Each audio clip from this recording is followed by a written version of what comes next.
Okay, good evening, everybody. Welcome back to Exploring the Lord of the Rings. My name is Corey Olsen, the Tolkien Professor, and I am delighted to be here for session number 165 of... What are we doing? Exploring the Lord of the Rings. That's what we're doing tonight. Excellent. So, of course, we rejoin Gandalf atop Orthanc tonight. We'll see if we get him off. I doubt we'll get him off the tower tonight, but we will at least get a chance to talk about the stuff that Gandalf is thinking about. His sort of consideration of his predicament as he is there on top of the tower. So that's going to be fun. Just a quick announcement before we get started in the text today. I just wanted to mention again that our brand new program is launching very soon. We are like so close to being able to launch the website and registration. We hope to have that up by tomorrow, even. So we are getting there, but keep your eye out for the Signum Academy clubs. Getting really excited. We've been planning, been talking with our teachers about what our initial offerings are going to be. We're going to be offering book clubs, writing clubs, foreign language conversation clubs. The conversation club will be in Spanish at the beginning. So we're going to do Spanish conversation. We'll be adding from there. And then also translation club, which will be working on Anglo-Saxon and Old Norse, probably Anglo-Saxon first. And those are going to be starting in January. And we're going to offer all four of those clubs at 3 different age levels. For upper elementary, grades 3 through 5. Another club for middle school kids from grades 6 to 8. And then for high schoolers from grades 9 to 12. So anyway, that's what we're going to be offering. Again, that's going to start up in January, but we're hoping to begin conversations with folks who are interested to register.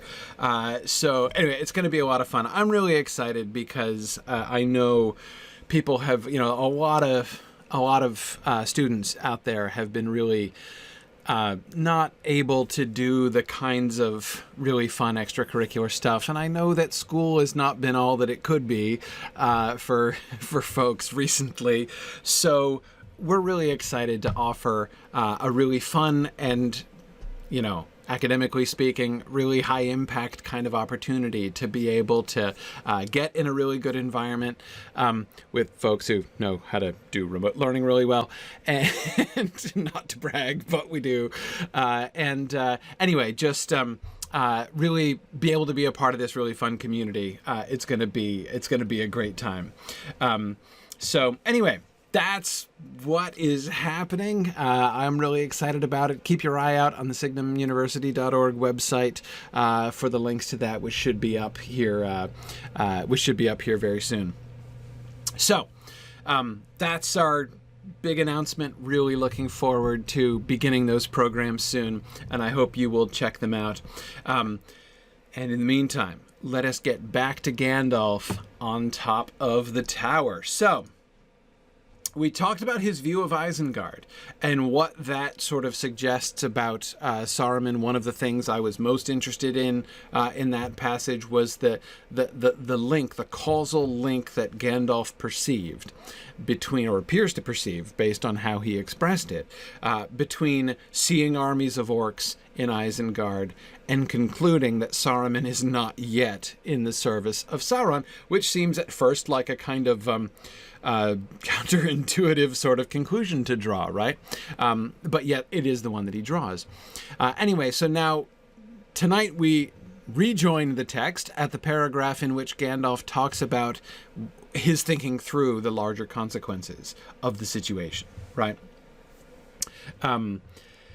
Okay, so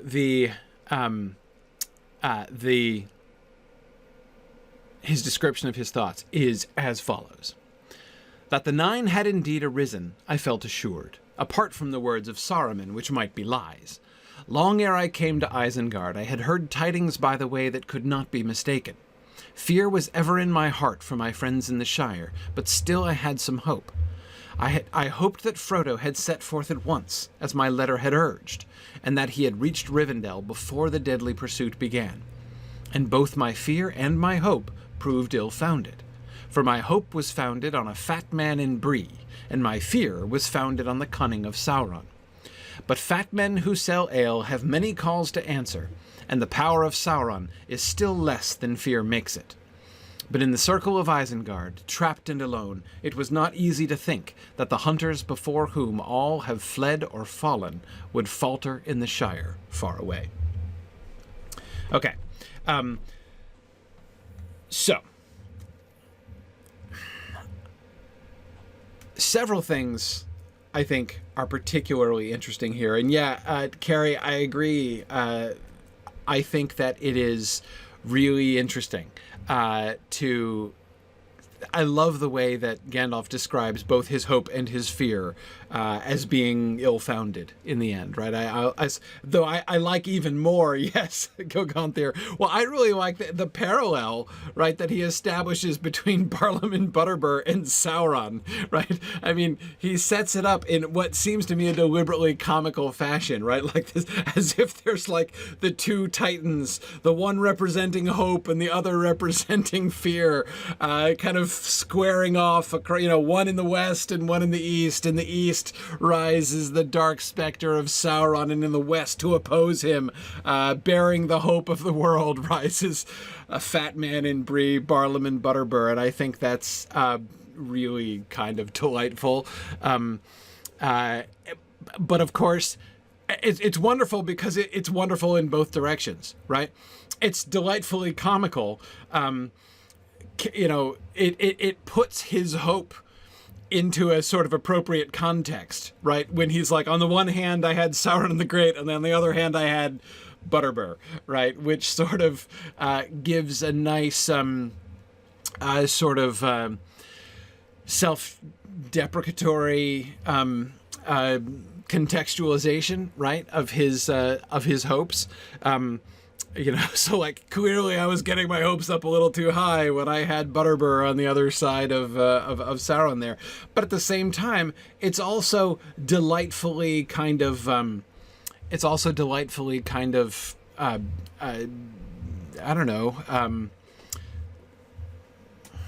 disrespectful of Sauron, right? It puts his own fears of Sauron in context as well, right? The hunters before whom all have fled or fallen. But yet, at the same time, right, it turns out that, what is it that Saruman, the one person that we're not talking about, what is it that Sauron and Butterbur have in common? What they have in common here, the thread that connects them, is that Gandalf overestimates their competence. Right? Both of them. He overestimated the competence of Butterbur, that he was capable of sending the letter that he left with him. Exactly, Carry the One. Incompetence is exactly what they have in common. And his fear also rests on the competence of Sauron. And neither one of them turn out to do the job, right? Neither his hope nor his fear come through. And again, I love the effect that has in both directions. I think that whole construction is really just sort of deliciously constructed. And of course, in the end, I think that the bigger slap, right, is against Sauron. I mean, he's of course not thinking kindly of Butterbur at this point, but it's hardly, a deadly insult to imagine even briefly Butterbur as, the bearer of hope against Sauron here. Yeah. Cool. Okay. I agree, Trifle. There is a certain matter of degree of difficulty of their two tasks. You're absolutely correct. Right. Find one loose piece of jewelry on an entire continent on the one hand, and post a letter on the other hand. Yeah. But I agree, Tessa. It is only fair to say that they were both given tasks appropriate to their standing and power in the world. So, you could say that, like, with, kind of handicapped based upon their abilities, right? They started off even, right? And neither one of them finishes. Yeah. And also, Matt, I agree, in further fairness, Butterbird does, in fact, succeed in delivering his letter to Frodo sooner than Sauron figures out, what the plan is for the ring. Though, Matt, if you consider the Witch King as Sauron's proxy here, the hunters before whom all have fled or fallen, they do kind of get on the trail of the ring faster than Butterbird gets on the trail of the intended audience of his letter. But still, at the end of the day, Sauron doesn't end up with the ring, and Frodo does end up with the letter. So, eventual points to Bombadil, I guess. Gilgaldir points out also, Butterbird does have a day job. It's true. This is just a side gig for him, whereas Sauron really is dedicating himself more or less full time to global domination. So I think that's also fair. It really is. This really is Sauron's day job. I mean, you have to admit. Yeah. No, I agree. So are we arguing that Bob and Nob are the equivalent of the Nazgul in this parallel? Yeah, I think so. I think that Nob is like the Witch King, right? Now, there's a sentence I didn't think I'd ever say. I think that Nob is like the Witch King, right? Clearly the most trusty and greatest of Butterbird's servants, right? By the way, I've just been doing recently, I'm doing my year-end Lord of the Rings reread. So I'm reading through the text at this blistering pace of like a chapter a day. And I just this past week have been rereading The Fellowship of the Ring. And, did the Prancing Pony chapters just in the last few days. And I have to tell you, I could not be more convinced. Reading through the chapters at speed, I could not be more. I think that I undersold the case for Bob being a hobbit. It is obvious that Bob is a hobbit. There's no question in my mind that Bob is a hobbit. I think that the indirect evidence, it doesn't say explicitly, but the indirect evidence is just there in heaps. It's there in heaps. There is no way, if one of them were a hobbit and one of them were a human, that they would be talked about as a single unit. Let's get Nob and Bob, say the hobbits, right? They relate to Nob. Nob obviously we see, and he connects with them. But that the hobbits all refer to Nob and Bob collectively as a unit. It's clear they're both hobbits. They would not refer to them that way. They would not just lump Bob in with Nob if Bob were human. It's not really a plausible theory. It's really not. Bob is such a human name. Well, so is Tom, but that's a troll, right? So what are you going to do? Exactly. Green Great Dragon says he'd be Nob's big man. Yeah, exactly.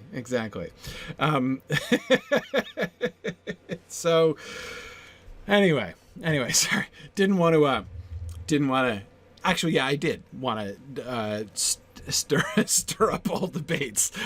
As I've been rereading those chapters this week, I'm like, I can't believe we even had an argument about this. What's to argue about? Holy cow. Anyway, maybe Bob is the name of a common plant in the Bree lands. Well, no, Bob is his first name. They all have botanical, not all of them, but they tend to have botanical last names, right? Bill isn't a botanical name either, but Fernie is. And of course, this obviously applies to humans and to the hobbits as well, the botanical bit, yeah. Well, Dan, I do think that they're referred to as Nob and Bob because of their coincidentally rhyming names, except I think it's not a coincidence, right? They're a unit. But again, even if their names rhymed, especially remember, this is the Hobbit's first experience. all of them, I think, all of their first experience with humans at all. Like, they've never even met humans before.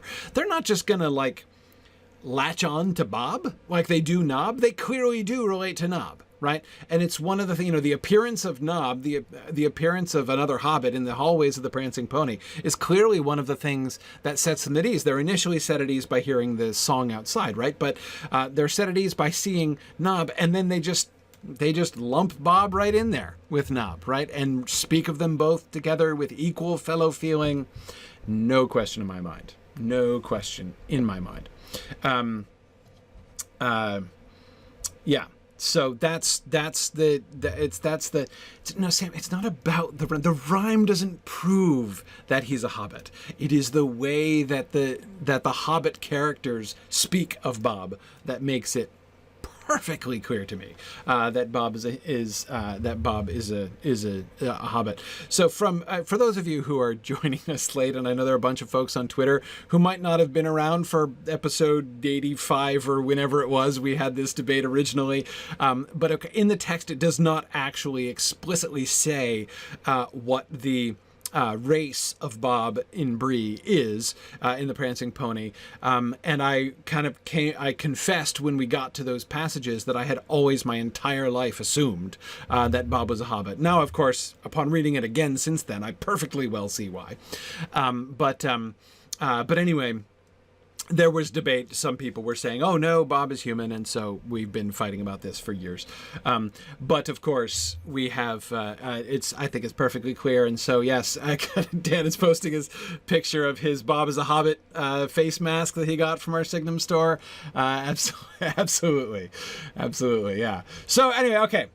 but I'm now finished with the Bob digression. It's been on my mind. It's been on my mind for days as I've been rereading The Fellowship of the Ring. I'm like, I can't even believe I entertained the idea that Bob was a human. JJ, you're just wrong. I'm sorry. There's just no other way about it. Okay. There is a place, JJ, where they call for Nob and Bob. It is more than just Butterbur who lumps them together. Brunier says, so do Balrogs have wings. Okay, no, I'm not going to rise to bait that obvious. So let's get back to Gandalf's ruminations. Butterbur, which led me to this whole digression in the first place, versus Sauron, right, on the other side. And how his fears of either one of his hopes and fears for their competence both prove to be ill-founded. Now, note that the very first thing he raises is the question of maybe the whole thing was a hoax in the first place, right? He came down to Rivendell. He came down to Isengard on the premise, right, that the Nazgul were coming. But remember, I don't think that Gandalf is very concerned I don't think he's really very concerned that that's a lie from the beginning. Remember that he was experiencing a dread. That's why he left the Shire in the first place, right? He left Frodo because he says something, I'm uneasy, right? Something doesn't feel right and I got to find out what it is. So he goes and he travels, and asks people questions outside the borders of the Shire. We were speculating at the time that it seems likely that he's consulting with rangers at that point to try to get the news and figure out what's going on. And he's hearing other rumors that are making him uneasy as well. And it isn't until he meets Radagast and Radagast says the Nazgul are coming. And as soon as Radagast says that, Gandalf testifies that he says, I knew then what my heart had feared, right? So, he has already had this impulse, right? So I don't think that he's thinking I don't think that he is exactly, I don't think he is, I don't think he is exactly, in real fear that he was just deceived completely all the way through. But notice how he does raise the possibility. Like, you can see Gandalf doubting himself here, right? Maybe I was just a sucker all the way along. Maybe I was just, uneasy, and then I I was just uneasy, and then I heard about, heard the story, the plausible story of the Nazgul, and got freaked out. But no, long ere I came to Isengard, I had heard tidings by the way that could not be mistaken. One of the things that this demonstrates clearly, right? One of the things that this demonstrates clearly is that the Nazgul have already passed through the Gap of Rohan, right? They're already north of Isengard. When Gandalf is coming down, he is passing through a zone that already has news of the Nazgul, and this we should believe. We should understand this, right? This is not hard to understand because we've been told when Gandalf was asking around, originally he was hearing stories that, remember, there were like whispers that he was hearing of a nameless fear that people didn't really understand, right? The rumors of the Nazgul circulating in this area were already around, right? And this, of course, Torloni, I agree, news travels faster than Nazgul, so that doesn't necessarily mean that the Nazgul were already right at the southern borders of the Shire, just because he started hearing rumors at the southern borders of the Shire. But it does, and Fourth Dauntless was thinking a similar thing. Absolutely, I think the rumors came north faster than the riders themselves, but I doubt that the rumors went through the Gap of Rohan and up the road, mostly just because very few people travel that way, right? I mean, it's possible, but I suspect that this means that the Nazgul were already to the west of the mountains at this point. And remember, they don't know where they're going, right? So they're gonna take some time here to get up. Mad Violinist says, news travels fast in dense population. The timing of all this has always troubled me. Yes, I think that as we've been going through and thinking through a bunch of this stuff, we have seen some places where, some spots already in the narrative where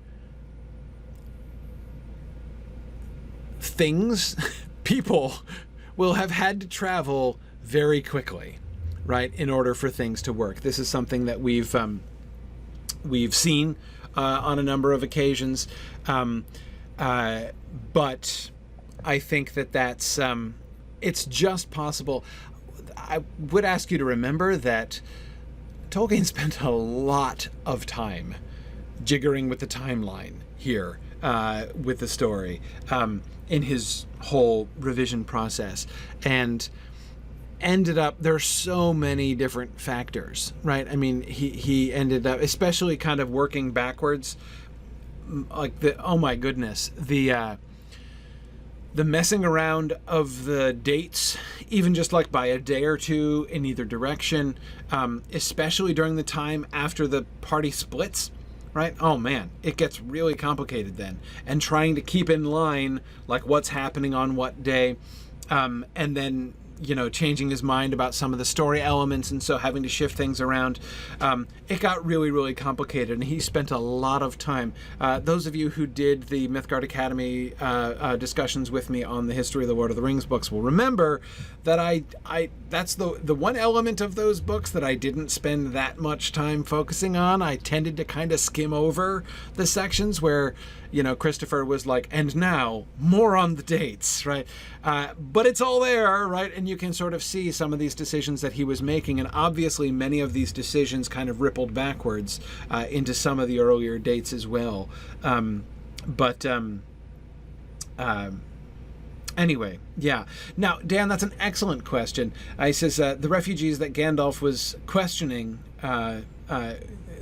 in the north, we never did figure out where they're supposed to be traveling from. Yes, or like from what exactly they're running, right? That also isn't really perfectly clear. Who are they, these refugees? Are they Dunlending refugees? Are they people from, they presumably not from Rohan? I mean, they could conceivably be from, like, the Westfold, but would they be traveling all the way up to Bree? And if not them, then who exactly? presumably there are other peoples who live in the lands between, Dunland and Bree, which is a lot of blank space in the map, blank space with, the ruins of Tharbad in the middle of it. That whole section of the Enidwaith and Eregion and everything else, we know very little about occupants, about residents of those places. But I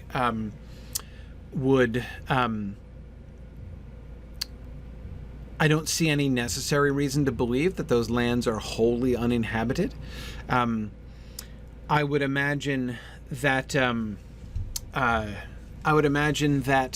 it's very possible that there are communities there not unlike the communities of the woodmen that we see on the outskirts of Mirkwood. I don't mean that they're like related to them, that we have reason to think that they crossed over the mountains and set up settlements. It's not, I don't mean anything that specific. I mean, just as,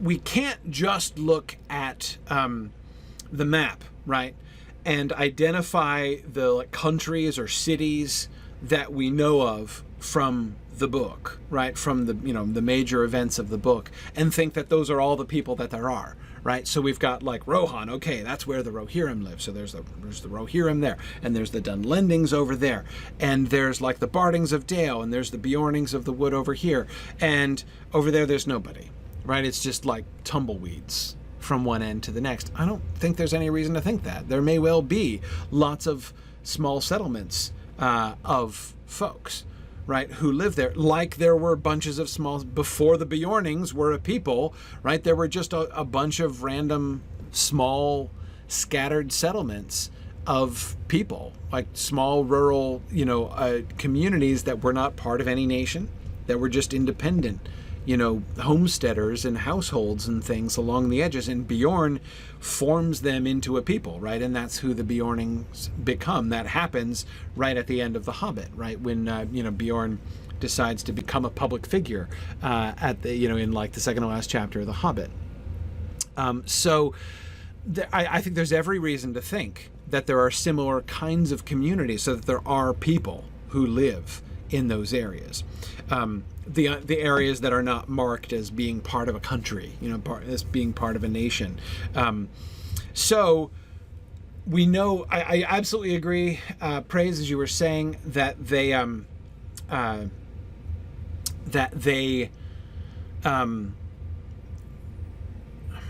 coming from the south, right? That we know the squint-eyed southerner is coming from the south of Bree, right? They're all coming up the Greenway. That's plain, that's explicit, that we know. But again, my question is, from where, right? Because there are only a few options: from Dunland, from Rohan, or from somewhere between vaguely Dunland and Bree, which is a long stretch of area. So yeah, what's the southern end of the Greenway? Well, I mean, Minas Tirith, basically. I mean, the road goes to Minas Tirith, and it goes through the Gap of Rohan, and then up through. So, is it all considered officially the Greenway? So, Tomas, is it possible that they're really from south? Like that they're people from Umbar or something? That I would be very skeptical of. And yeah, I would be very skeptical. Could they be refugees from Gondor, people who went north rather than journeying to the coast? Possibly. I can imagine, Matt, it is just possible for me to imagine, as you're suggesting, that the southern coasts of Gondor were being raided, right, by the Corsairs, and people were fleeing inland. But there's fleeing inland, and then there's fleeing inland, right? I mean, like, if you lived, say you lived on like the Gulf Coast of America, right? So say you lived, on like in the Florida Panhandle, or like the south coast of Alabama or something like that, right? You lived about there, and the coast was being raided by pirates, right? Possibly invaded, and you wanted to flee to a safe place. Would you consider like Manitoba a safe place? Like, would you not stop until you reached Manitoba? Like, I don't see that. I mean, that's a heck of a hike from the south coast of Gondor all the way up to Bree, right? I mean, maybe you get as far as Tennessee. I don't know, maybe. But I mean, Georgia, but not, Saskatchewan. It's a long way from southern Gondor. So I've got to think, I mean, in my mind, right. Brandon says it depends on how close an encounter with a Nazgul I'd had. Right. It's true. You might still be running when you get to Manitoba, possibly. Yeah. I mean, yeah. No, I hear that. But so, yeah, and I agree, Sam. If you're from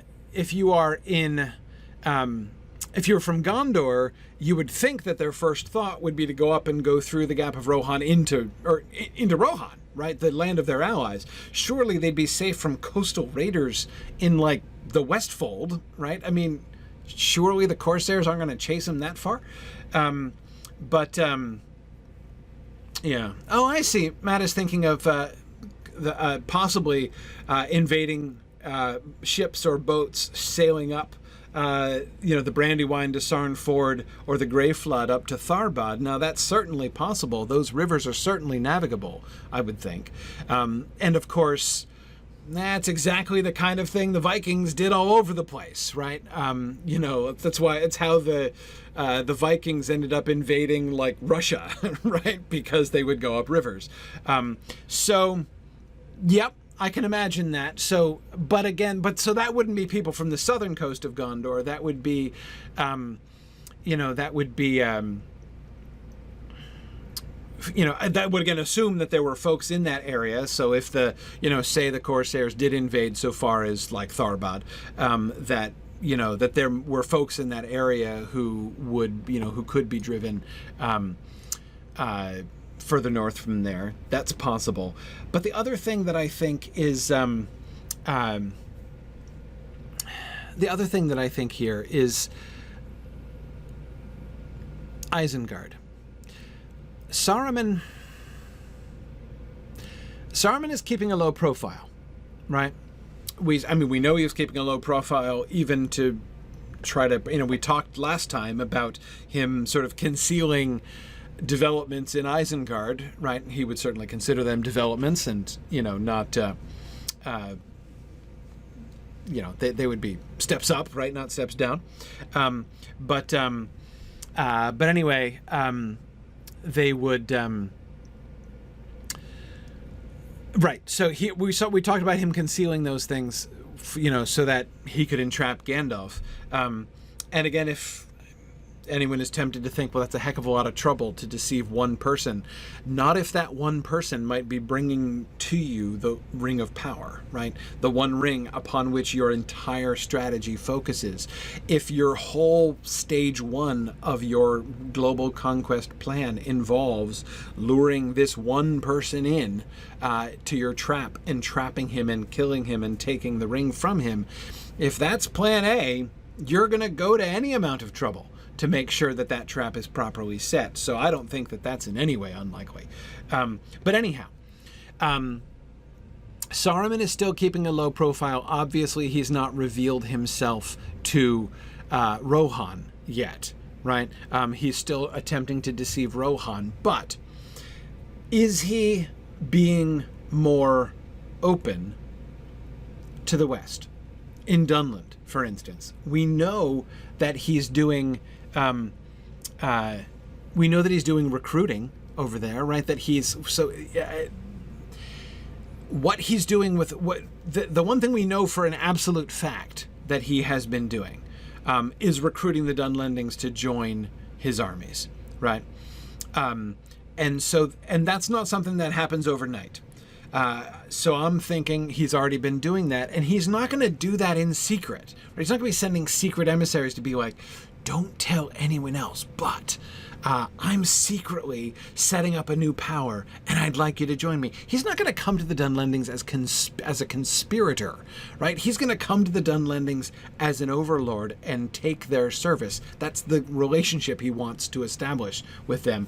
I think it's pretty clear. Yeah, Sam says, send thousands of troops my way, as quietly as you can, right? Yeah, no. So I think to the west, I think that the gamble that Saruman is making, would have had to make, in order to build Dunlending armies and add the Dunlendings to his armies, I think that the balance he will have to have done is to try to conceal his, burgeoning overlordship in an eastward direction, right, towards the rest of Rohan, but be open about it towards the west. And he could travel into Dunland, have his people travel into Dunland before they did their recruiting. But I think there that he could rely upon the lack of communication, right? The Dunlendings and the Rohirrim don't get along. They don't exactly have, convivial neighborly relationships over there. And they're also divided geographically, I mean, like, there's the mountains and the gap of Rohan, it's not like it's just the next village is just right over there, right, where the Dunlendings live, and you're naturally going to run into them all the time. I don't think so. I think you'd have to do that openly, but there'd be a natural sort of separation there. Anyway, so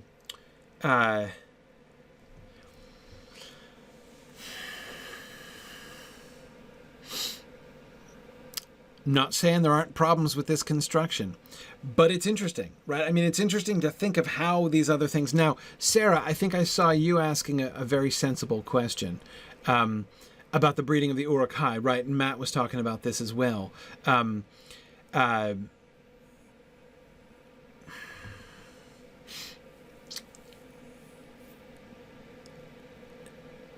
I don't assume at all that there is a super accelerated growth of the Uruk-hai. He's not growing the Uruk-hai in,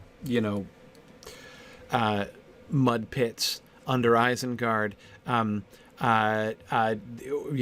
are viviparous, so they're going to be bearing live young and raising them. So yes, he would have had to have been breeding the Uruk-hai. The fact that there are grown-up Uruk-hai in Isengard shows that he's been at this for some time. And yes, he needed human stock in order to breed the Uruk-hai. And when Tolkien talked about the breeding of the Uruk-hai in some of his orc discussions that we just talked about at the very end, when we discussed the very last 20 pages of Morgoth's Ring about a month ago, we were reading the passage where he talked about this and says that in order for the Uruk-hai to be bred, it's not only, Sarah, that the Uruk-hai babies, horrible babies, need time to grow up, right? But he also needed time to corrupt the mommies and daddies, right? The human mommies and daddies, in order to encourage his breeding program. So yeah, it's a generational project. He has been working on this for decades, the Uruk-hai project, right? And that does suggest to me that he is sort of okay. Lepilia is saying, is it said somewhere that the orcs have to breed like everyone else? Yeah, Morgoth's Ring. But look, the orc question, okay? Like, this is the greatest question that Tolkien never answered. But this was one of the things, as he was trying to sort out the question of orc origins, right? And how orcs can work and how orcs can make sense. There were a few bottom line principles that he basically sort of agreed on, right? That he was like, okay, we hold these few orc truths to be self-evident, right? And then everything else we got to figure out a way to a way to sort out. And one of the things, Lupilia, was that the orcs have to be capable of breeding on their own, like not just being grown by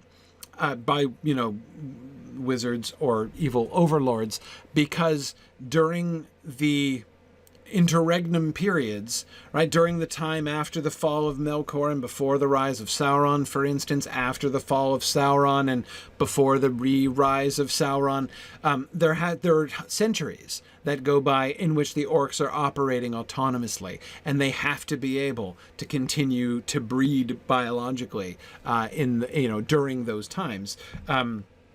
So he definitely concluded that orcs breed and bear live young normally in that way. Yeah. And Tessa, yes, I agree. We can still see evidence of autonomous, or at least semi-autonomous orc societies in the Goblins in the Misty Mountains. Sure, absolutely. Yeah.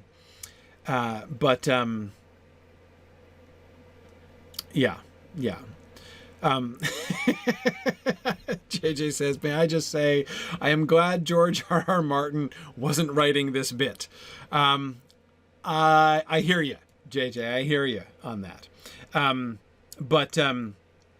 Anyway, so this seems to be the fact of the matter, right? We are being asked to believe, one way or another, we are being asked to believe that the Isengard operations have been underway for decades. Where did he get the orc stock to start with? I mean, that took some doing. He didn't whistle him up, right? He didn't get sent a batch of recruits from Sauron, right? He had to have some orcs to start with in order to breed the Uruk-hai. Where did he get those? And how did he bring them into his service? So again, there's a lot. Now, I know we don't know how long it takes the orcs to mature exactly, but it doesn't matter. I mean, even if an orc goes, from fetus to adult in a year, which I don't think very likely at all, but even if that were true, he would still have to have been doing this for years, right? So,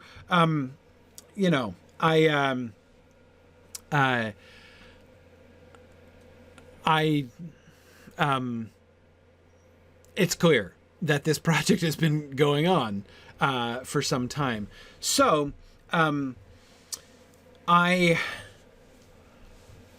it's possible to imagine how his Uruk-hai breeding project could be done kind of under lock and key, right? That could be done. It could be done in the mountains. That could be done, that could be done under Isengard. That could be, there's lots of places where he could be. That doesn't have to happen on a massive scale, or he didn't have to originally. He's got quite a large army of them now, so presumably he's been stepping up production recently. Anyway, so, that's interesting. WKU is pointing to, I think that's really interesting, the Lord of the Rings card game created by Fantasy Flight Games. And he said in that game, there's a quest in which you have to catch an orc and bring it to Saruman, and the time period is shortly after Bilbo's return from Erebor. Yeah, so you can see, that other set of Tolkien readers, right? The ones who made that game thinking through this exact same question and coming to a similar conclusion. He has to have been working on this for decades, right? He has to have. It's not evidence, of course, but it is interesting to see what other people are thinking there as well. So anyway, I'm not saying that he's starting to make orcs from scratch. Don't get me wrong. I don't think that, we're just sort of imagining him like looking at Melkor's old recipe and being like, how much slime do I add again? Like, that's not what I'm suggesting. He absolutely can, go convince a bunch of. But again, I'm saying you don't get even just the orcs. Forget the Dunlendings. You don't get, an army of like 10,000 orcs, all of whom are, devoted and loyal to you and your cause, even against Sauron, mind, and which also contains at least a significant subpopulation of a new species that you have bred yourself, probably over numerous generations, in order to get the balance right, because he has bred two different breeds of part orc. You have the orc men and the men orcs. The squint-eyed southerner is one of the orc men. Ugluk is one of the men orcs. So there are two, definitely. You might have thought, as I thought for many years, that those two phrases, these half-orcs and goblin men, was just like a synonym, right? Or, someone, I think it's Amir who says that in the Battle of Helm's Deep. I think, if I'm remembering correctly. You might have thought that he was just, I always heard that as him just like kind of stumbling for the right word, right? No, he means there are two different populations. Anyway, so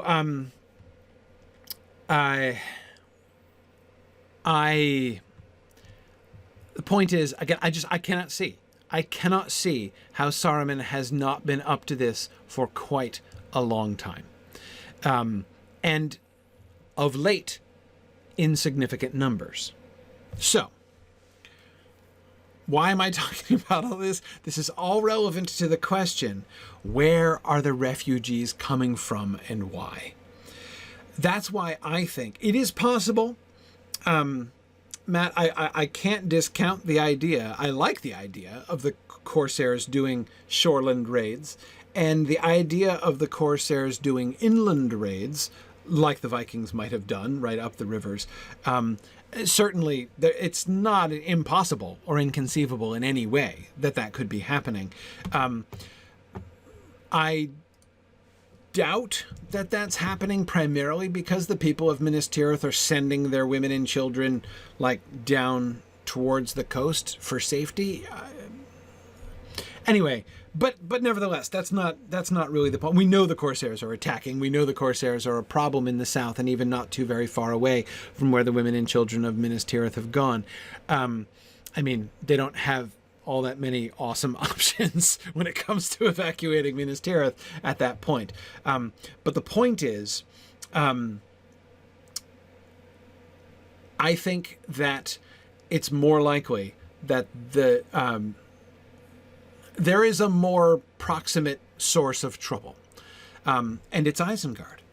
I think that the western side of Isengard, Dunland has obviously been receiving some attentions, right? And my suspicion is that there are orcs involved as well. This is something that I think is very... I really like this particular interpretive leap that the Lotro designers have made in The Lord of the Rings Online, because I think it very plausible that Dunland would have become a sort of a polarized place. We know nothing about, from the books, we're told almost nothing about what is going on in Dunland, right? But the idea that Saruman has come in as this external force has induced many to join him with the promises that he is going to, give them, Calanarthon back, right? He's going to give them back their old lands. He's going to, but some resent it and some resist, less than 100% of Dunland comes around.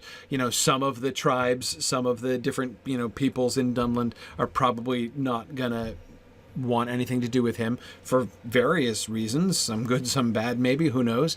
But the idea that some are going to try to stay independent, and so that therefore there's going to be troubles, right? There's going to be difficulties from which some will flee, and others will flee from the rumors of them, right? So that I can easily imagine the situation in Dunland how much it might have been exactly like what was depicted in the Lord of the Rings Online, I don't know. But that whole scenario seems to me extremely plausible.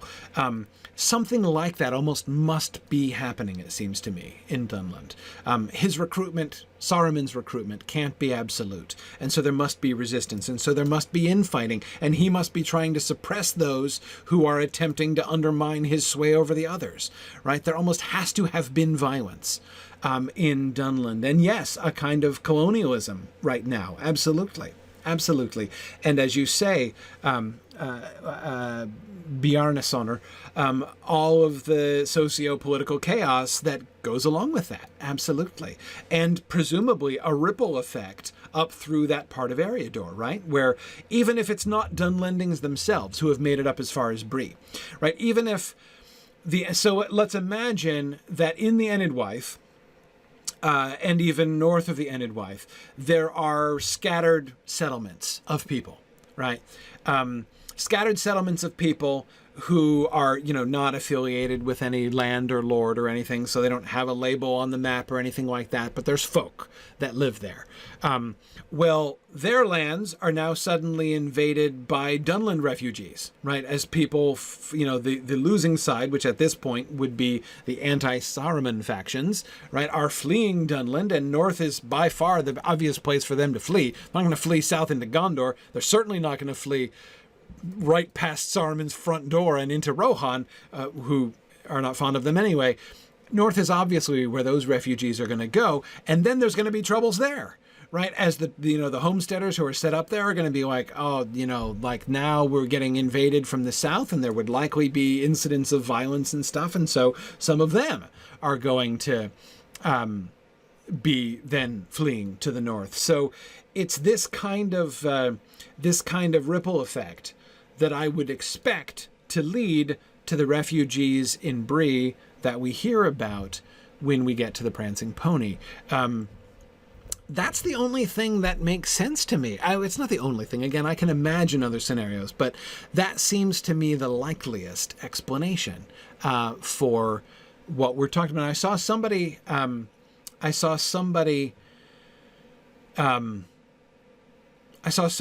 ask, and I'm coming back to Urumbar to that very excellent question. I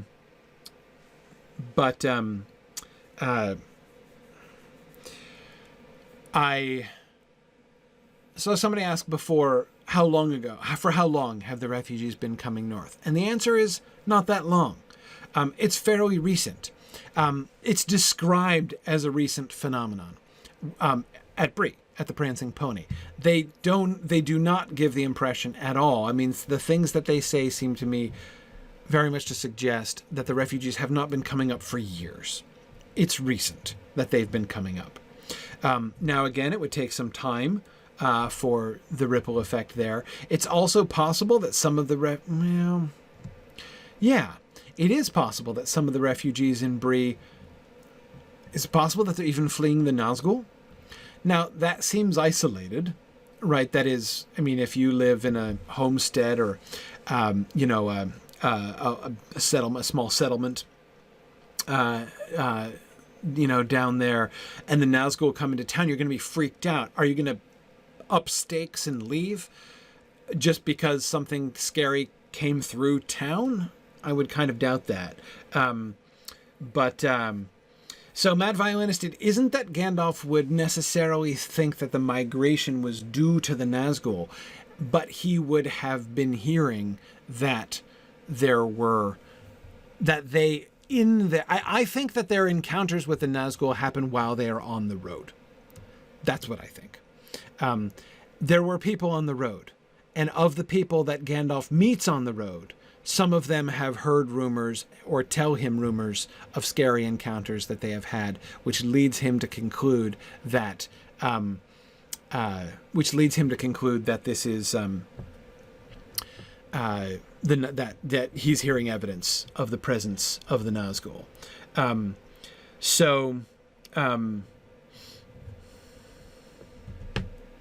Yeah, good. Irindus is remembering the quote that in the common room of the Prancing Pony, one of the travelers was foretelling that more and more people would be coming north in the near future. Now, see, that Irindis, that line always always sounds to me like deliberate plans of Isengardian expansionism, right? We know the squint-eyed southerner. Well, I think that even at the time of The Lord of the Rings, let me say that even more carefully, I believe that by the time he finished writing The Lord of the Rings, Tolkien was confident that the squint-eyed southerner in the inn was a spy of Saruman's, right? So he is clearly sending spies among the refugees to the north.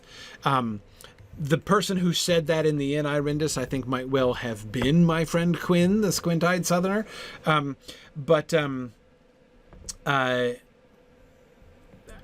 anyway, I do think it reflects the fact that Isengard, that Saruman has plans for northward expansion, which of course only makes sense, right? He needs to build and expand a power base. He started that in Dunland, right? But I mean, if he's going to really try to set himself up as a continental power opposed to Sauron, right? Sauron has the entire east, and he has all of Rhûn and Harad that he's drawing from, right? To draw personnel for his armies and everything. Saruman needs to make with the recruitment, and he has a comparatively free hand to the west of the mountains, or at least I'm sure he'd look at it that way, right? Yeah. Anyway, so this is what I'm thinking. Now, Turambar, back to your excellent question, and I think others asked it before earlier on. How would Gandalf not hear about this, right? If there is, if there is explicit Isengardian colonialism going on in Dunland, which is what's leading to the whole refugee issue in the first place, how is it that Gandalf never gets tipped off about this from any of the refugees that they meet? And I think that is to me imaginable. And it's imaginable because I don't think it's Dunlendings that he's meeting. Had he met Dunlending refugees, he would presumably have talked to them and they would have said, like, yeah, we don't have any truck with that white wizard, so, down with the white hand, we say. That seems very likely that would have come up.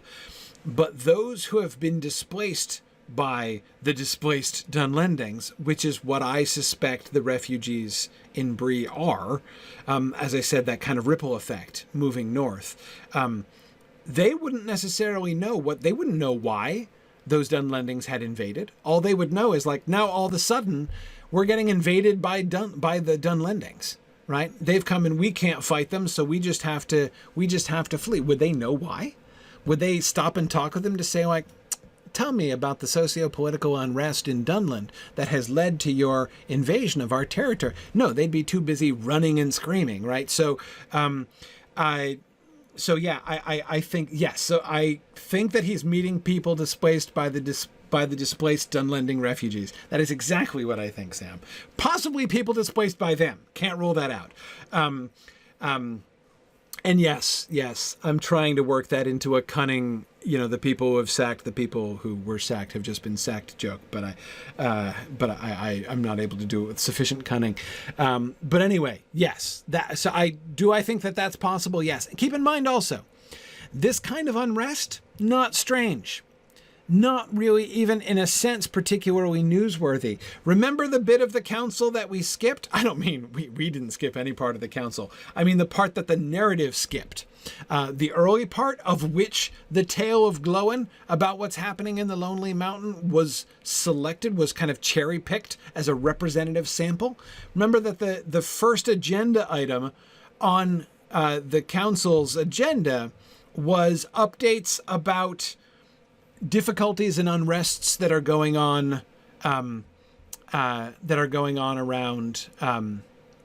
around the world, north, south, and east. So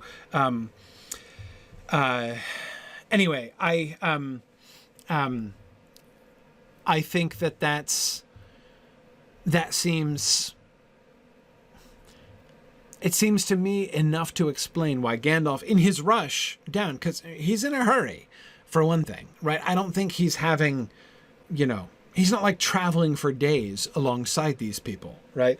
He would have conversations with them and ask them tidings, clearly.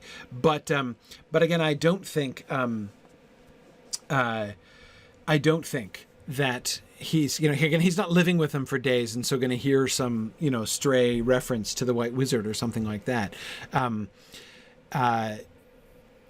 He's going to know that there's trouble in Dunland, right? And he's going to file that away like, okay, great, there's trouble in Dunland. Well, maybe somebody's going to have to look into that at some point. But again, like, there's unrest in lots of places, right? That's not, like, weird. Is not really something that sort of demands an explanation, in a sense, as long as he doesn't hear that it's Saruman himself. So I think that seems to me to kind of hold together.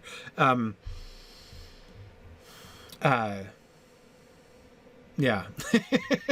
JJ says even if he did hear them say something, he might just assume they confused Saruman and Sauron like many first-time readers do. You can't rule it out. Can't rule it out, JJ. Yeah. Yeah, and Flamifer, you're certainly correct. The uncertainty about whether or not the Rohirrim are or are not giving a tribute of black horses to Mordor indicates that the intelligence about the environs of Rohan and Dunland was patchy. Absolutely, it's patchy. More is guessed than was known, as they say. Yeah. So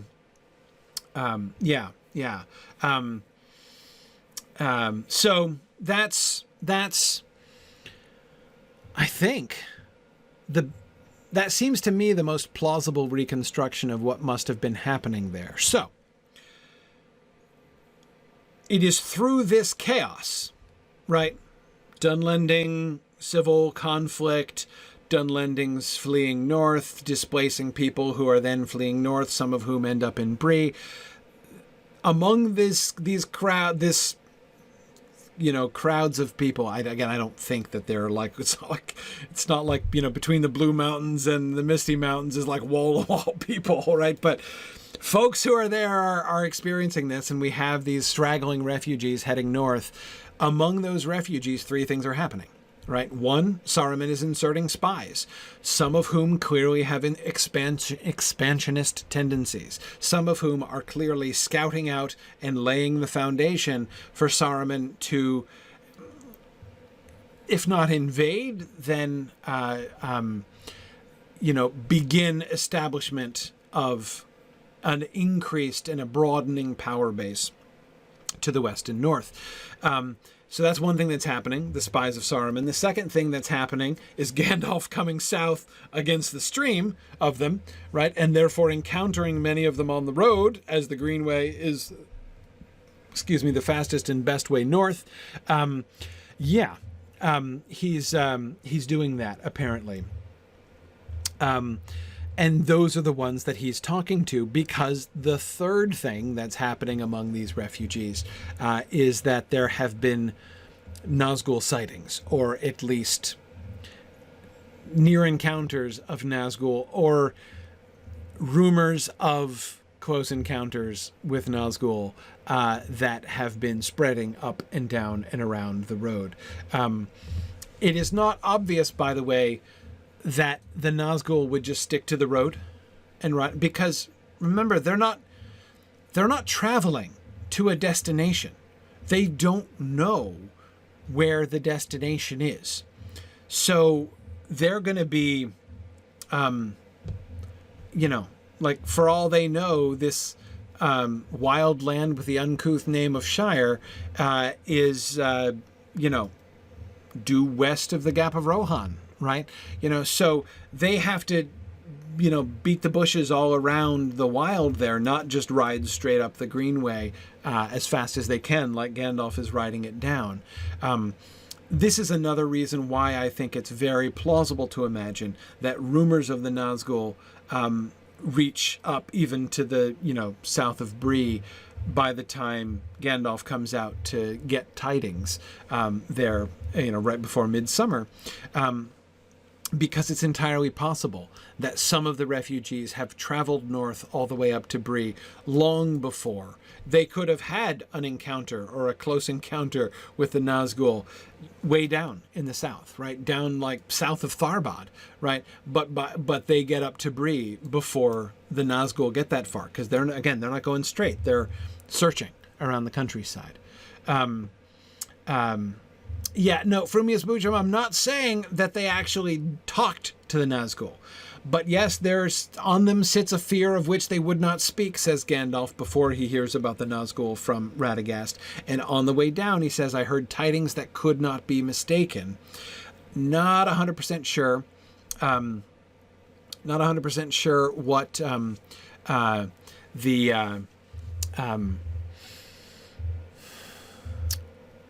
not 100% sure what those tidings that could not be mistaken are, but I'm, and nor is it necessarily obvious to me that those tidings have to come from humans, right?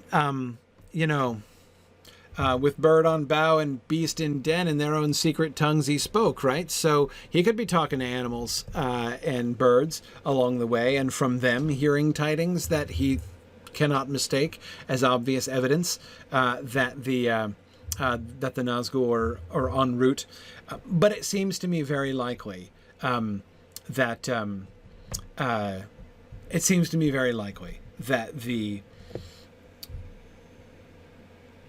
some of the refugees have been afraid. Right. So the fear of which they would not speak. Again, they don't have to have had the kind of encounter with Black Riders that Farmer Maggot does. Right. Talking to a Nazgul who offers to come back with gold. Right. All they need to do is to have been in camp when the Nazgul passed by in the night. Right. Which they'd certainly be traveling by night. So if they just passed near them and all had nightmares. Right. And they don't want to talk about it. Like, they got really freaked out. They don't know why they got really freaked out, and they don't especially want to talk about it. But to Gandalf, Gandalf would kind of hear them, perceive in them the evidence of their fear and kind of twig to the fact that there was something extra, right, about this. That seems really cool. And that they might, that stories and rumors might come, or maybe there was a sighting, a sighting of a dark figure on the road, a man in a black cloak on a black horse, or a group of black people on black, guys in black cloaks on black horses, and they all they have to do is see them from a distance and get creeped out about them, right? And which they would. Everybody does when they see them. So, yeah.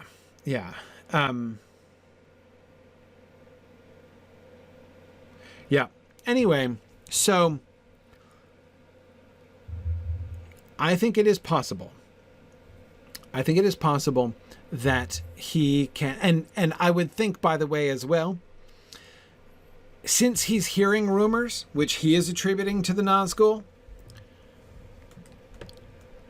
is he going to look that hard for another explanation? I mean, okay, there's unrest, right? There are refugees coming north who are fleeing unrest in the south. Well, there's a couple options here. One, some war broke out down there. Is that unlikely? Does that need a big explanation? Is Gandalf going to be like, my heart misgave me when I heard about the unrest in the south? Not necessarily, right? Two, if there is going to be an explanation, well, what he's hearing from the refugees that are coming north are stories about their fear, are stories about this shadow which suggests to him the tidings that he hears along the way that he believes are unmistakably, that's the word I'm looking for, pointing towards the Nazgul. And he's not wrong about that. But of course, it's not the whole explanation for the whole thing. I'm just saying, I can understand under those circumstances, especially given Gandalf's hurry, why he would not really try to get to the bottom of this, right? No. Please, I've got time. Tell me the whole story as to why you fled your home and how this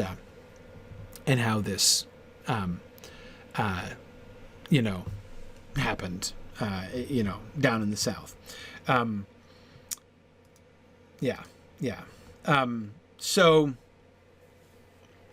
So again, this is all me saying, do I find it credible that Saruman's activities in Dunland could be causing these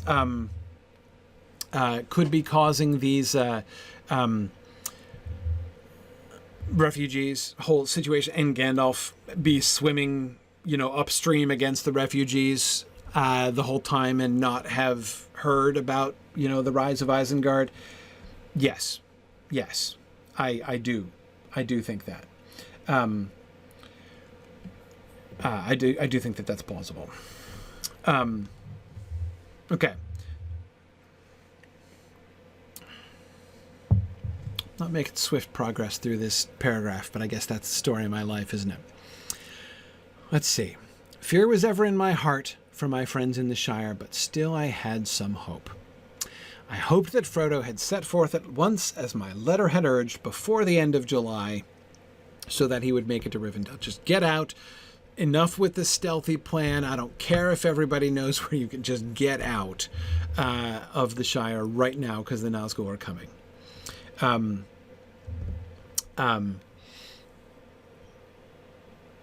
Okay.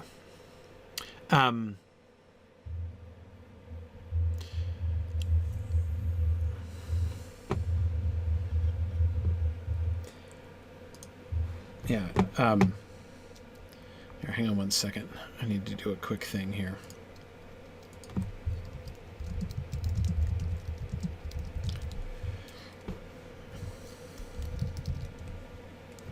Okay, sorry. Family text messages coming in the middle of class. Okay, so his response then, the reminder, not only that and we talked about at the beginning, his parallelism between Butterbur and Sauron, but just circling back around then to the incompetence of Sauron, which we started off by laughing at the beginning of our discussion here.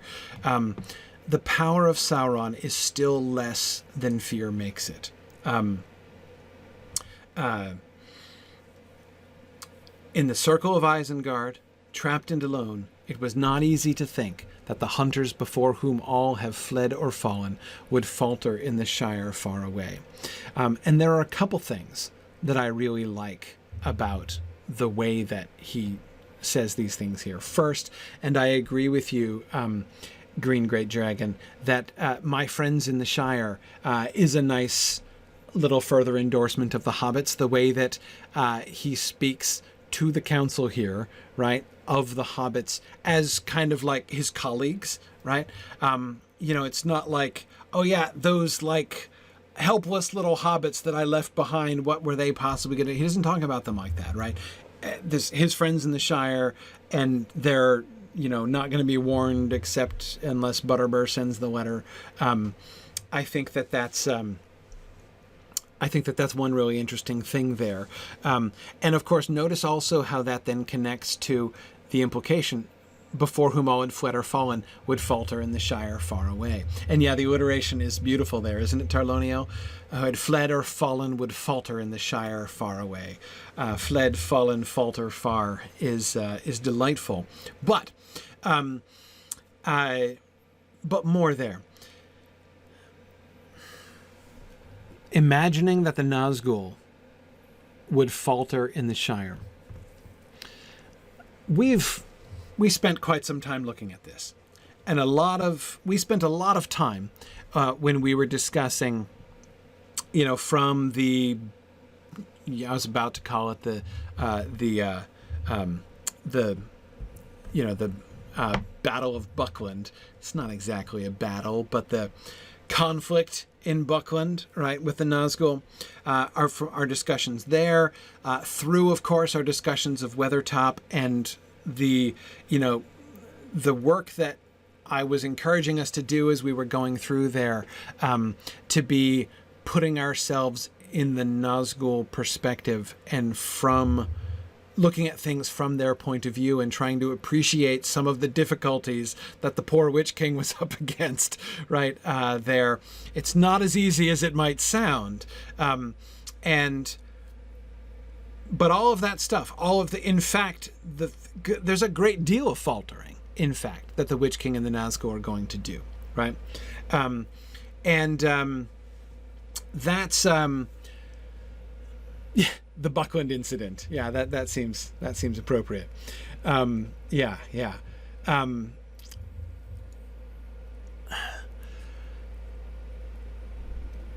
It's really fun thinking that Gandalf, how unexpected that was to Gandalf. Remember the premise upon which Gandalf made this whole journey in the first place, right? Why does he do it? Why does he decide to leave Frodo alone with the ring and ride hundreds of miles out of his way down to Isengard in the desperate hope of help from Saruman? And the answer is, as we were discussing just a few weeks back, because he knows he can't handle it. He can't oppose the Witch King himself. He just can't. He needs help. Not the Witch King and all of the Nazgul together, right? They are too strong for him. What hope do the hobbits of the Shire, right? What hope do the Bounders have in the Shire against the Nazgul, right? Against whom Gandalf's only hope is to band together with, another of the most powerful of, and the one who has been spending longest developing policies for opposing Sauron.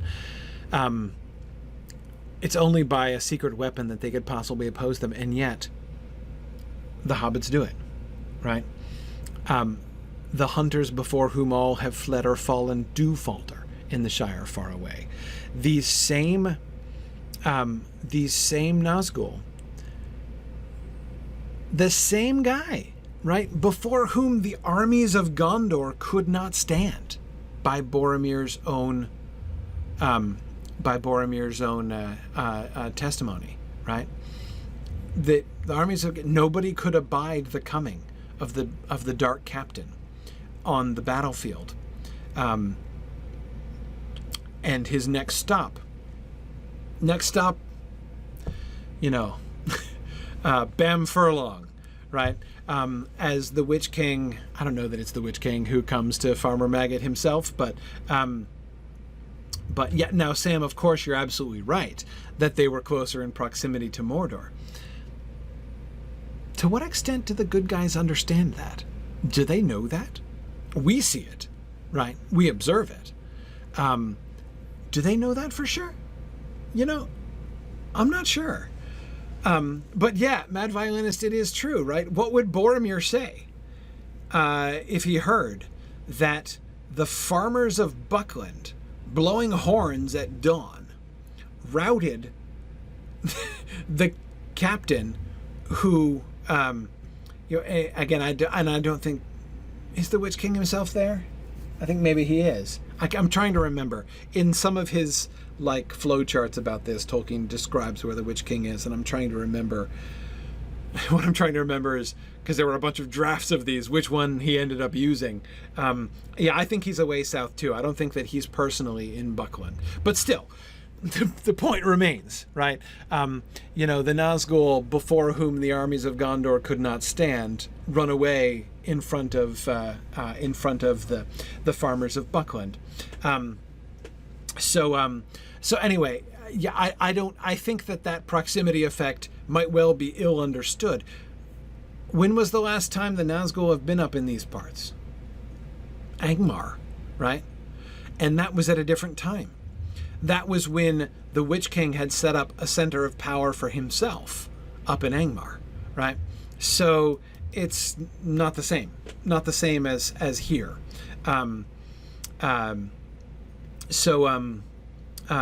Anyway, yeah. Anyhow, so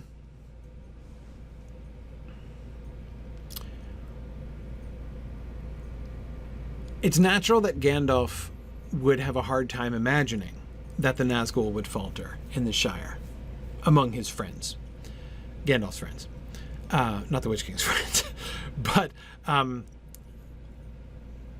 they do, right? So there's almost like a third term here, right? It's not just his fear is founded on the cunning of Sauron in the sense of his ability to locate the ring. It's not only on his cunning, it's on his power, as Gandalf seems to invite, and the power of Sauron is still less than fear makes it. The Nazgul do, in fact, falter in the Shire. I think that he gives a kind of, he's giving a kind of backhanded compliment here to the hobbits in a sense, right? Turns out the hobbits could kind of take care of themselves, right? Better at least than Gandalf feared when he was here. But Gandalf is describing a real struggle of hope here, right? His hope, his Umdir, I suspect, is the hope in question. I don't believe that the Estel of Gandalf is founded upon a fat man in brie. I suspect that Gandalf's Estel is slightly more firmly founded than that. But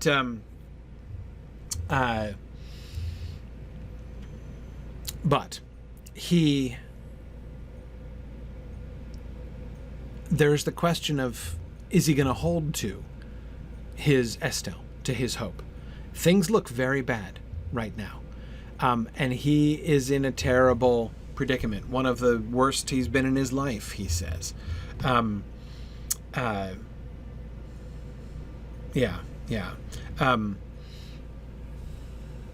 the circle of Isengard, trapped and alone, it was not easy to think. Is this also? Is there a sense in which Gandalf is being actually weakened here, to some extent, and in some ways? In the circle of Isengard, trapped and alone. Not just being trapped, not just being alone, but being trapped and alone in the circle of Isengard. We've talked about him coming into Saruman, the center of Saruman's power. And yes, Mad Violinist, we will learn that Saruman is capable of exerting his will to speed his allies and discourage his foes. I think it likely. In fact, I think it's almost entirely likely I think it's almost entirely likely that he is exerting his will to lower Gandalf's hope. He wants Gandalf to give in, right? Again, I said last time, I don't think that Saruman is going to be putting Gandalf on the rack, right? I don't think he's going to be torturing him in any kind of traditional or mundane way in order to get the truth out of him. I think that this is the plan. I think that he is keeping him up on top of the tower, here in the center of the circle of Isengard, at the center of his, Saruman's power, so that he can work upon him psychically, spiritually, right? That he can exert his will upon him there.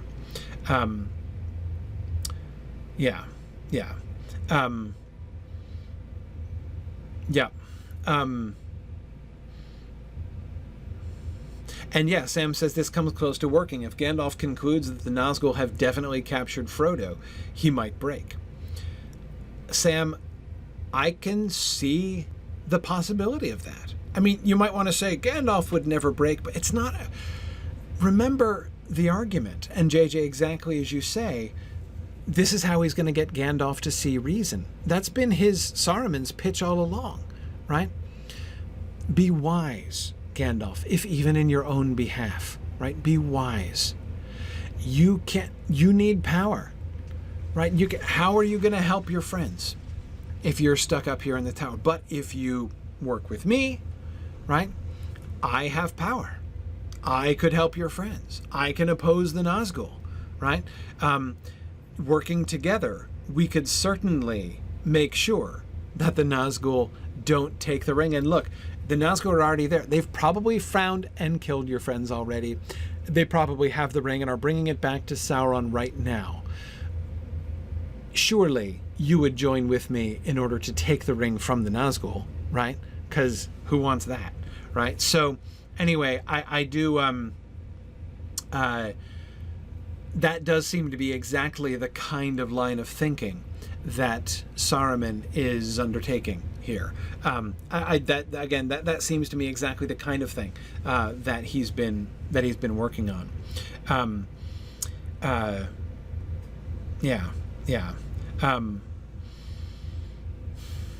Yeah, and Matt, I agree. Gandalf freely admits that he's not indomitable. That's why he refuses the One Ring. He knows he would eventually succumb to its temptation. This is a similar kind of situation. Yes. And it is a very severe trial of his estel. This is what estel is all about. This is what hope is all about, right?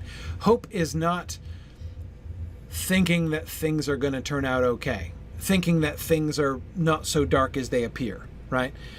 Estel can be involved in that, but like the true expression of estel is to be totally surrounded by darkness, for everything to look like it is not turning out well, to have no reason to believe that things are going to turn out well, like no rational reason to believe. I know that's redundant, but I'm just trying to emphasize it there.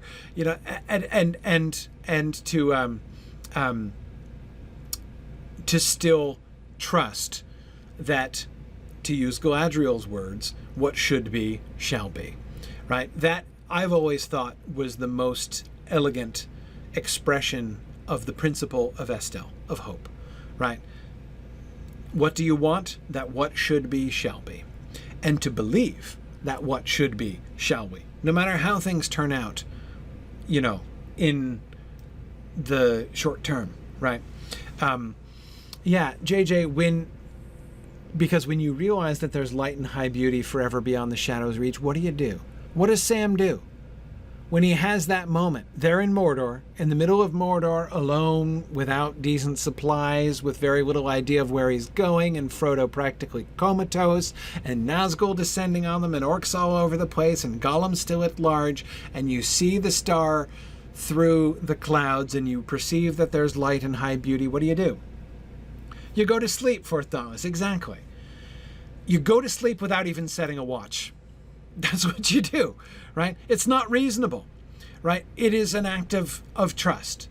Sam does that not because he thinks that there's a good reason to believe that they're sufficiently well concealed that nobody's going to find them. It's not about that at all, right? But that he in that moment trusts that what should be shall be, that it's not at all under his control, and he goes to sleep, right? That's the place where Gandalf is here, right? Gandalf has everything, almost everything, right? There is still hope, right? There is rational hope. His Umdir rests on the fat man in Bree, right? His reason tells him that there is reason to have hope, to believe that things might be okay. That's the thing that he's clinging to. But Umdir lets you down. Umdir lets you down, right? It doesn't always pan out. Things don't, even when you believe that there's a really good chance that things are going to turn out well, they don't always. That's just not how it works. And he knows that. And of course, it turns out that his hope, his Umdir, was not well-founded.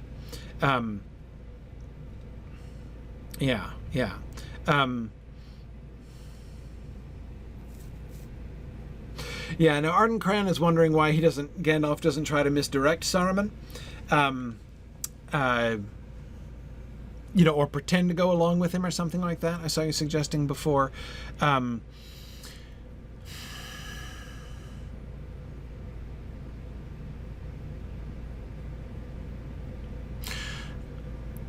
don't think attempting to deceive Saruman,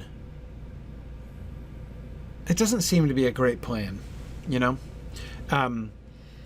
I agree, Trifle, that lying is far more problematic than we take it for in today's world. Yes, to get out of your fix by telling lies is potentially opens up some means and ends questions in itself. I agree. But also, I can't think that that's that Gandalf would think that's a likely path to success. Saruman is likely, I think, to be able to detect lies. I doubt that Gandalf is going to be able to bluff him. He certainly doesn't even seem to consider that option.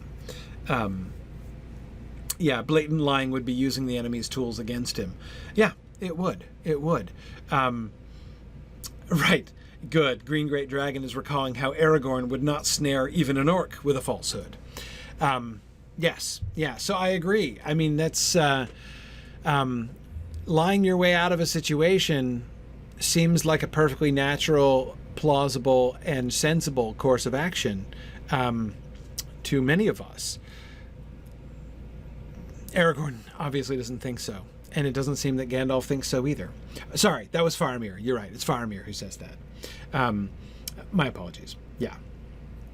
But in any case, yeah,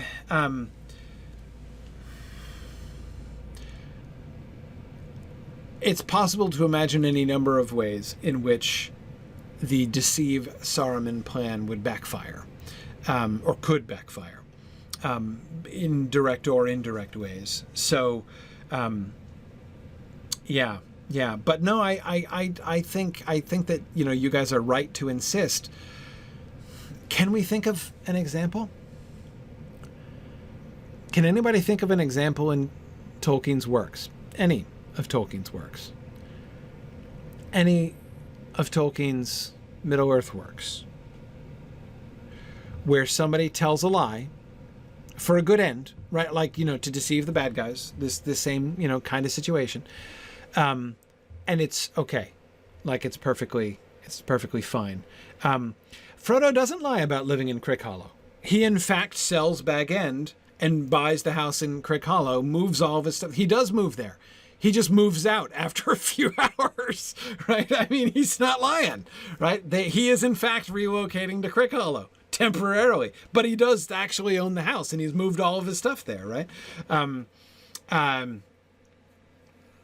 Okay, let's see. Gandalf and his staff. We'll come back to Gandalf and his staff. I don't think Gandalf's lying there. And I have to admit, one of the things that annoys me most, Carrie, about that moment in the film, what Peter Jackson does with that moment, that little wink that Ian McKellen gives to his companions, right? That is not okay. That's not how Gandalf was playing that at all. Okay, I'm thinking of other examples here. Let's see. I agree, Praise, that Sam benefits from the orcs mistaking him for an elf warrior, but he doesn't create that falsehood. I mean, he plays up to it half, but even that I think is sardonic, Praise. When he says, like, the great big elf warrior is coming, I think that he's being self-deprecating there. It's not like he's trying to perpetuate the deception, I think, even at that point. Pippin does deceive Grishnach, but he doesn't really tell a lie. Yeah, that's true. That's true. He plays up to him is the phrase that's used there. That one comes close. I don't think being in disguise... I don't think that being in disguise is the same thing. Like, being in disguise to try to avoid detection, that doesn't seem to be the same thing as lying. Corey, great point about Frodo's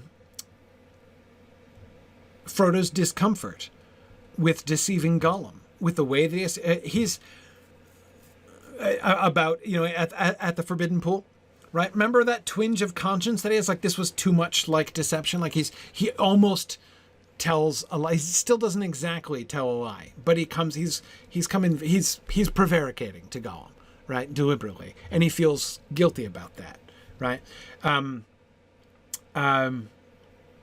Frodo saying his name is Underhill. That seems to me to come under the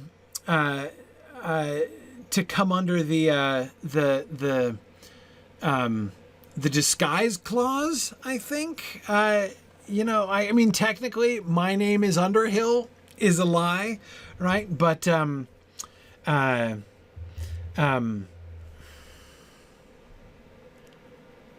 yeah. Technically, he is speaking an untruth there, but again, I think it's to me that seems to fall. And JJ says the name Underhill is given to him by, again, it's a traveling name. Take a traveling name, right? Go as Mr. Underhill, says Gandalf, right? I am traveling as Mr. Underhill, right? That whole concept of the traveling name, right? Seems to me, again, it's... Now, are these fine shades? Yes, they are. But again, I still think that's not quite the same thing.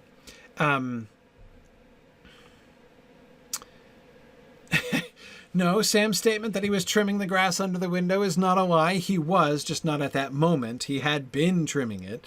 Gandalf doesn't say, I haven't heard your shears all day. He says it's been some time since I've heard the sound of your shears. Okay, let's see.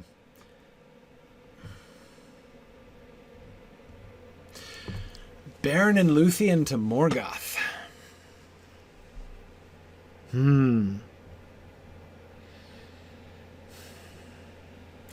Luthien plays up to Morgoth.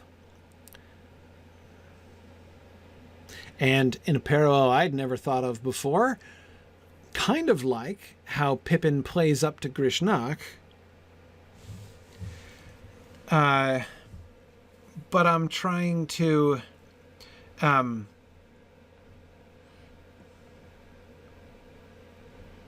yeah.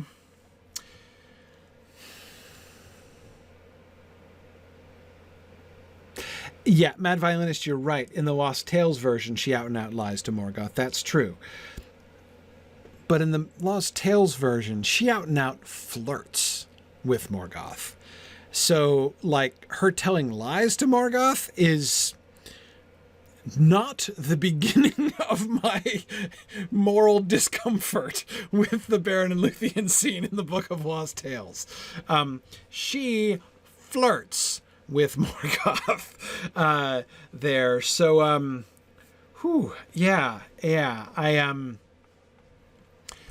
but I gotta say, the whole moral code of the Book of Lost Tales is in a different place, right? They also, the Valar also take the emissary sent under a safe passage to deliver Morgoth's message and throw him off a cliff. So, I mean, like, that's not very honorable either, as Christopher Tolkien points out in his commentaries there. So, now, Bilbo, you're right. And I think somebody was mentioning this before, Bilbo's lies about how he escaped the goblin camp, but that's a red flag, right? He does lie. And remember that they're all saying, like, how it was very unlike Bilbo anyway to make up a story like that. Exactly. Anyway, yeah. So I'm not gonna worry so much about the Book of Lost Tales, because the Book of Lost Tales is in a kind of a different space, in a lot of ways. Bilbo misleads Smaug. Does he tell any lies to Smaug? Like actual lies? I mean, flattery, but did Bilbo lie to Thorin about where the Arkenstone is?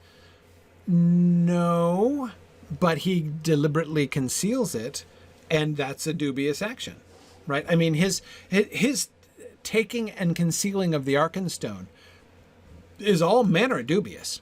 Remember, he knows that. He says that himself. When he puts the Arkenstone in his pocket, what does he say? Now I am a burglar indeed, right? He never felt like a burglar before. He's been a professional burglar for a long time now. He never felt like an actual burglar, like a criminal, until he steals the Arkenstone. Then he knows he's a burglar. He's a burglar, has his feelings, right? And he makes that right. He makes that right. But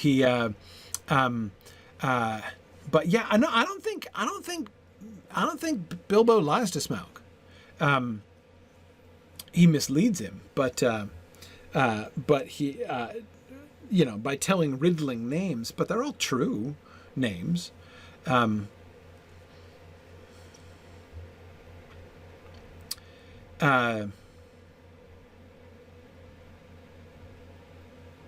Nancy, I don't think Bilbo says explicitly that he's not with the dwarves. I don't think he utters any lies.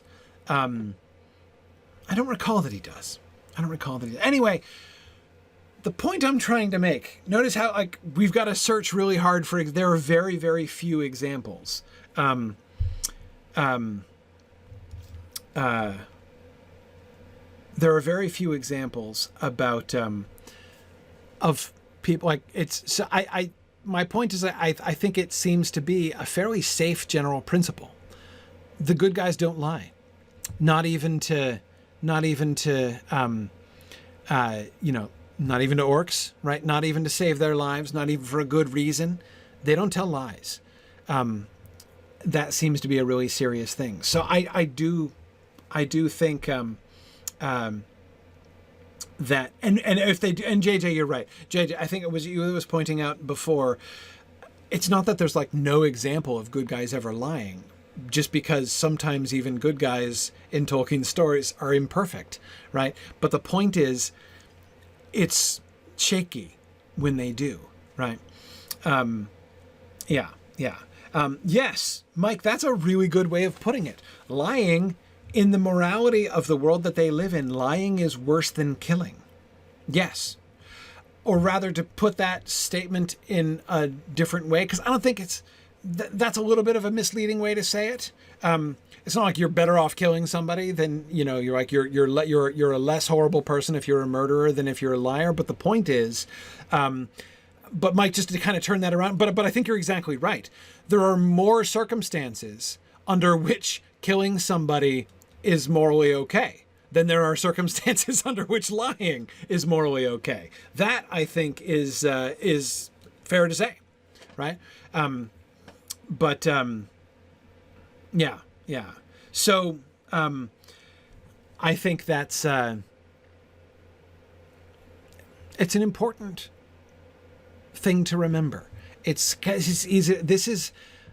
is one way in which the values of our society have shifted very greatly, not just since, the 1930s and 40s, but, when this was written, but, since the much older time that Tolkien is looking back to.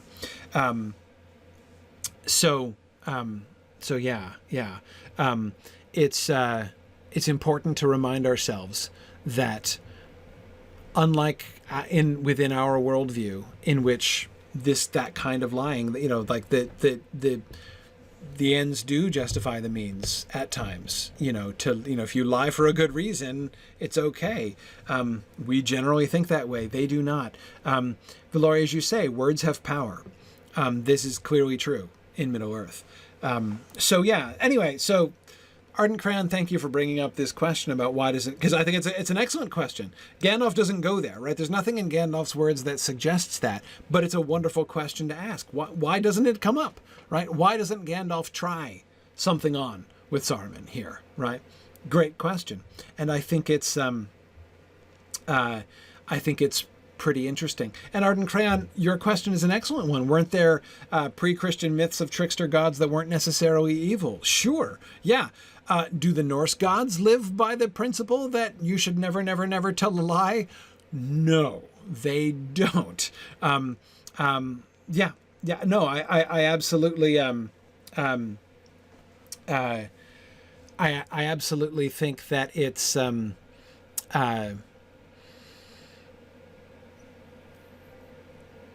it's a pretty clear piece of evidence, I think, of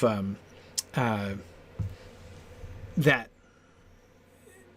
a lot of people like to, make much, and very sensibly, very appropriately so, make links between Tolkien's world and the Northern world, the Norse world, and the Northern Germanic world. Obviously, lots of connections are obviously huge influence in Tolkien's mind. But that is not to say that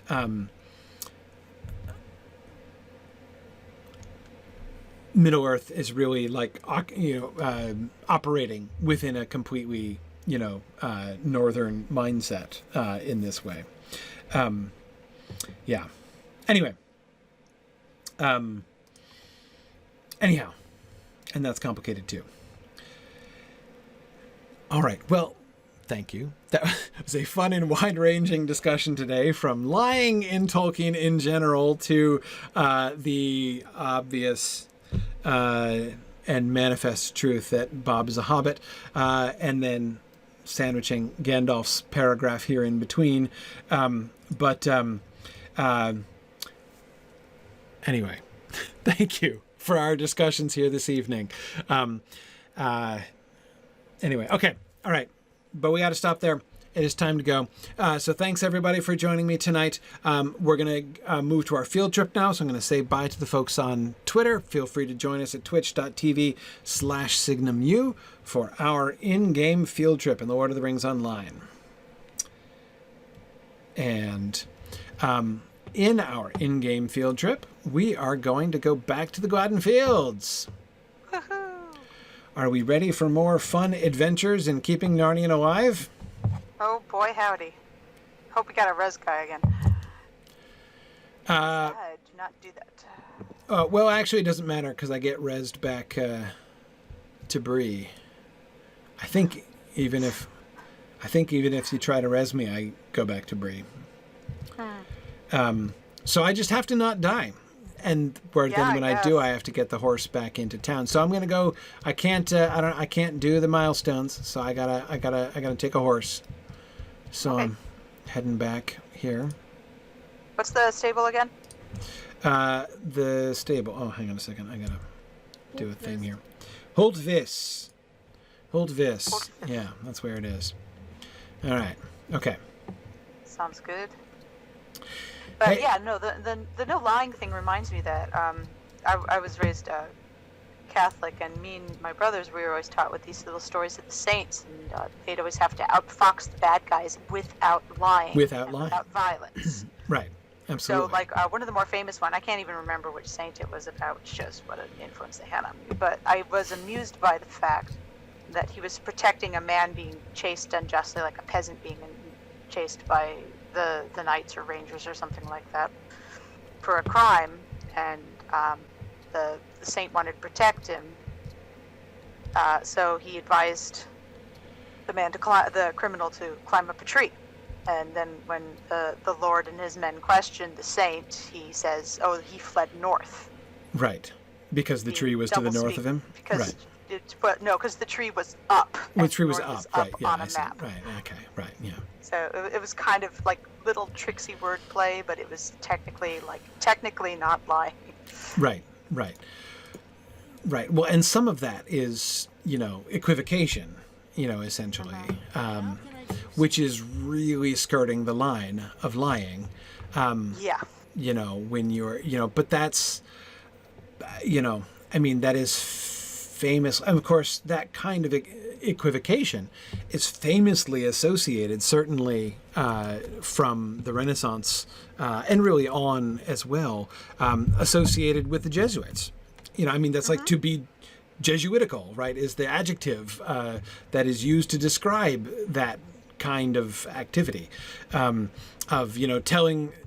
making statements that are technically true, but which you intend to be misunderstood. But again, that whole concept, it does show you how deeply rooted in the Catholic tradition is this idea that telling a lie is a big deal, right? Such that even when you are setting out with full intent to deceive, you still need to find a way to do it without actually uttering an untruth. Or even if you are just doing something like saving the life of an innocent man or standing up to injustice, you still have to be careful with your words because words have power. Yeah. Yeah.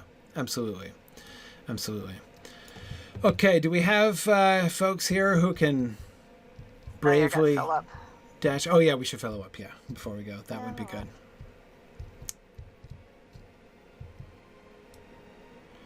That would be good. So, I'm considering that I haven't really looked at the boar, Guinness. I'm looking at your boar here. The boar mount. Yeah. That's pretty cool. It is pretty cool. When I first heard it, I didn't love the idea. But, yeah, I kind of like it. It's fun, anyway. I gotta convert, hang on. All right, converting to raid there? Okay. Yep.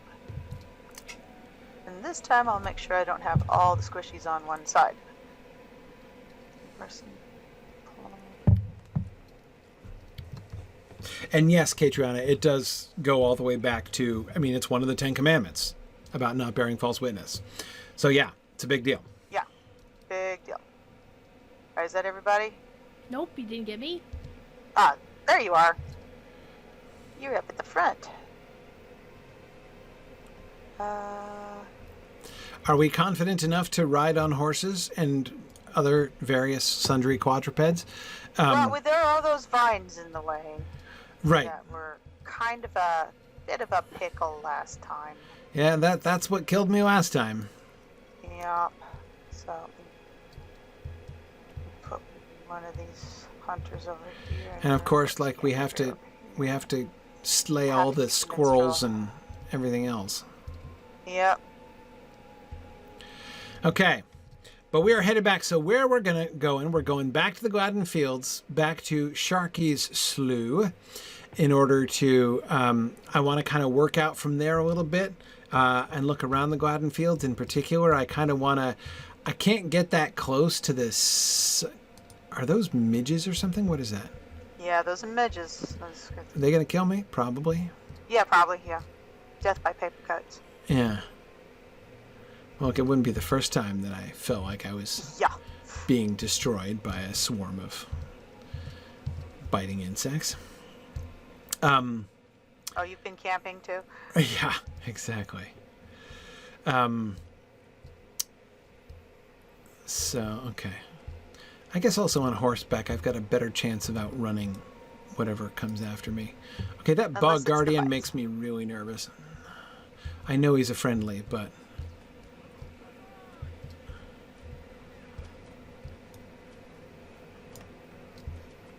Okay, all right, we're doing fine. Good. So we've got to continue south away. What's off? Quick question. What's on this island over here? It's a little island. Do not know. Can I explore the island? Can okay. Can we go this way? Can we go west? We can try. Is that all right? I hit a wall, but we can try. Let's go west. And then we can swim down the river, maybe? Okay. From there?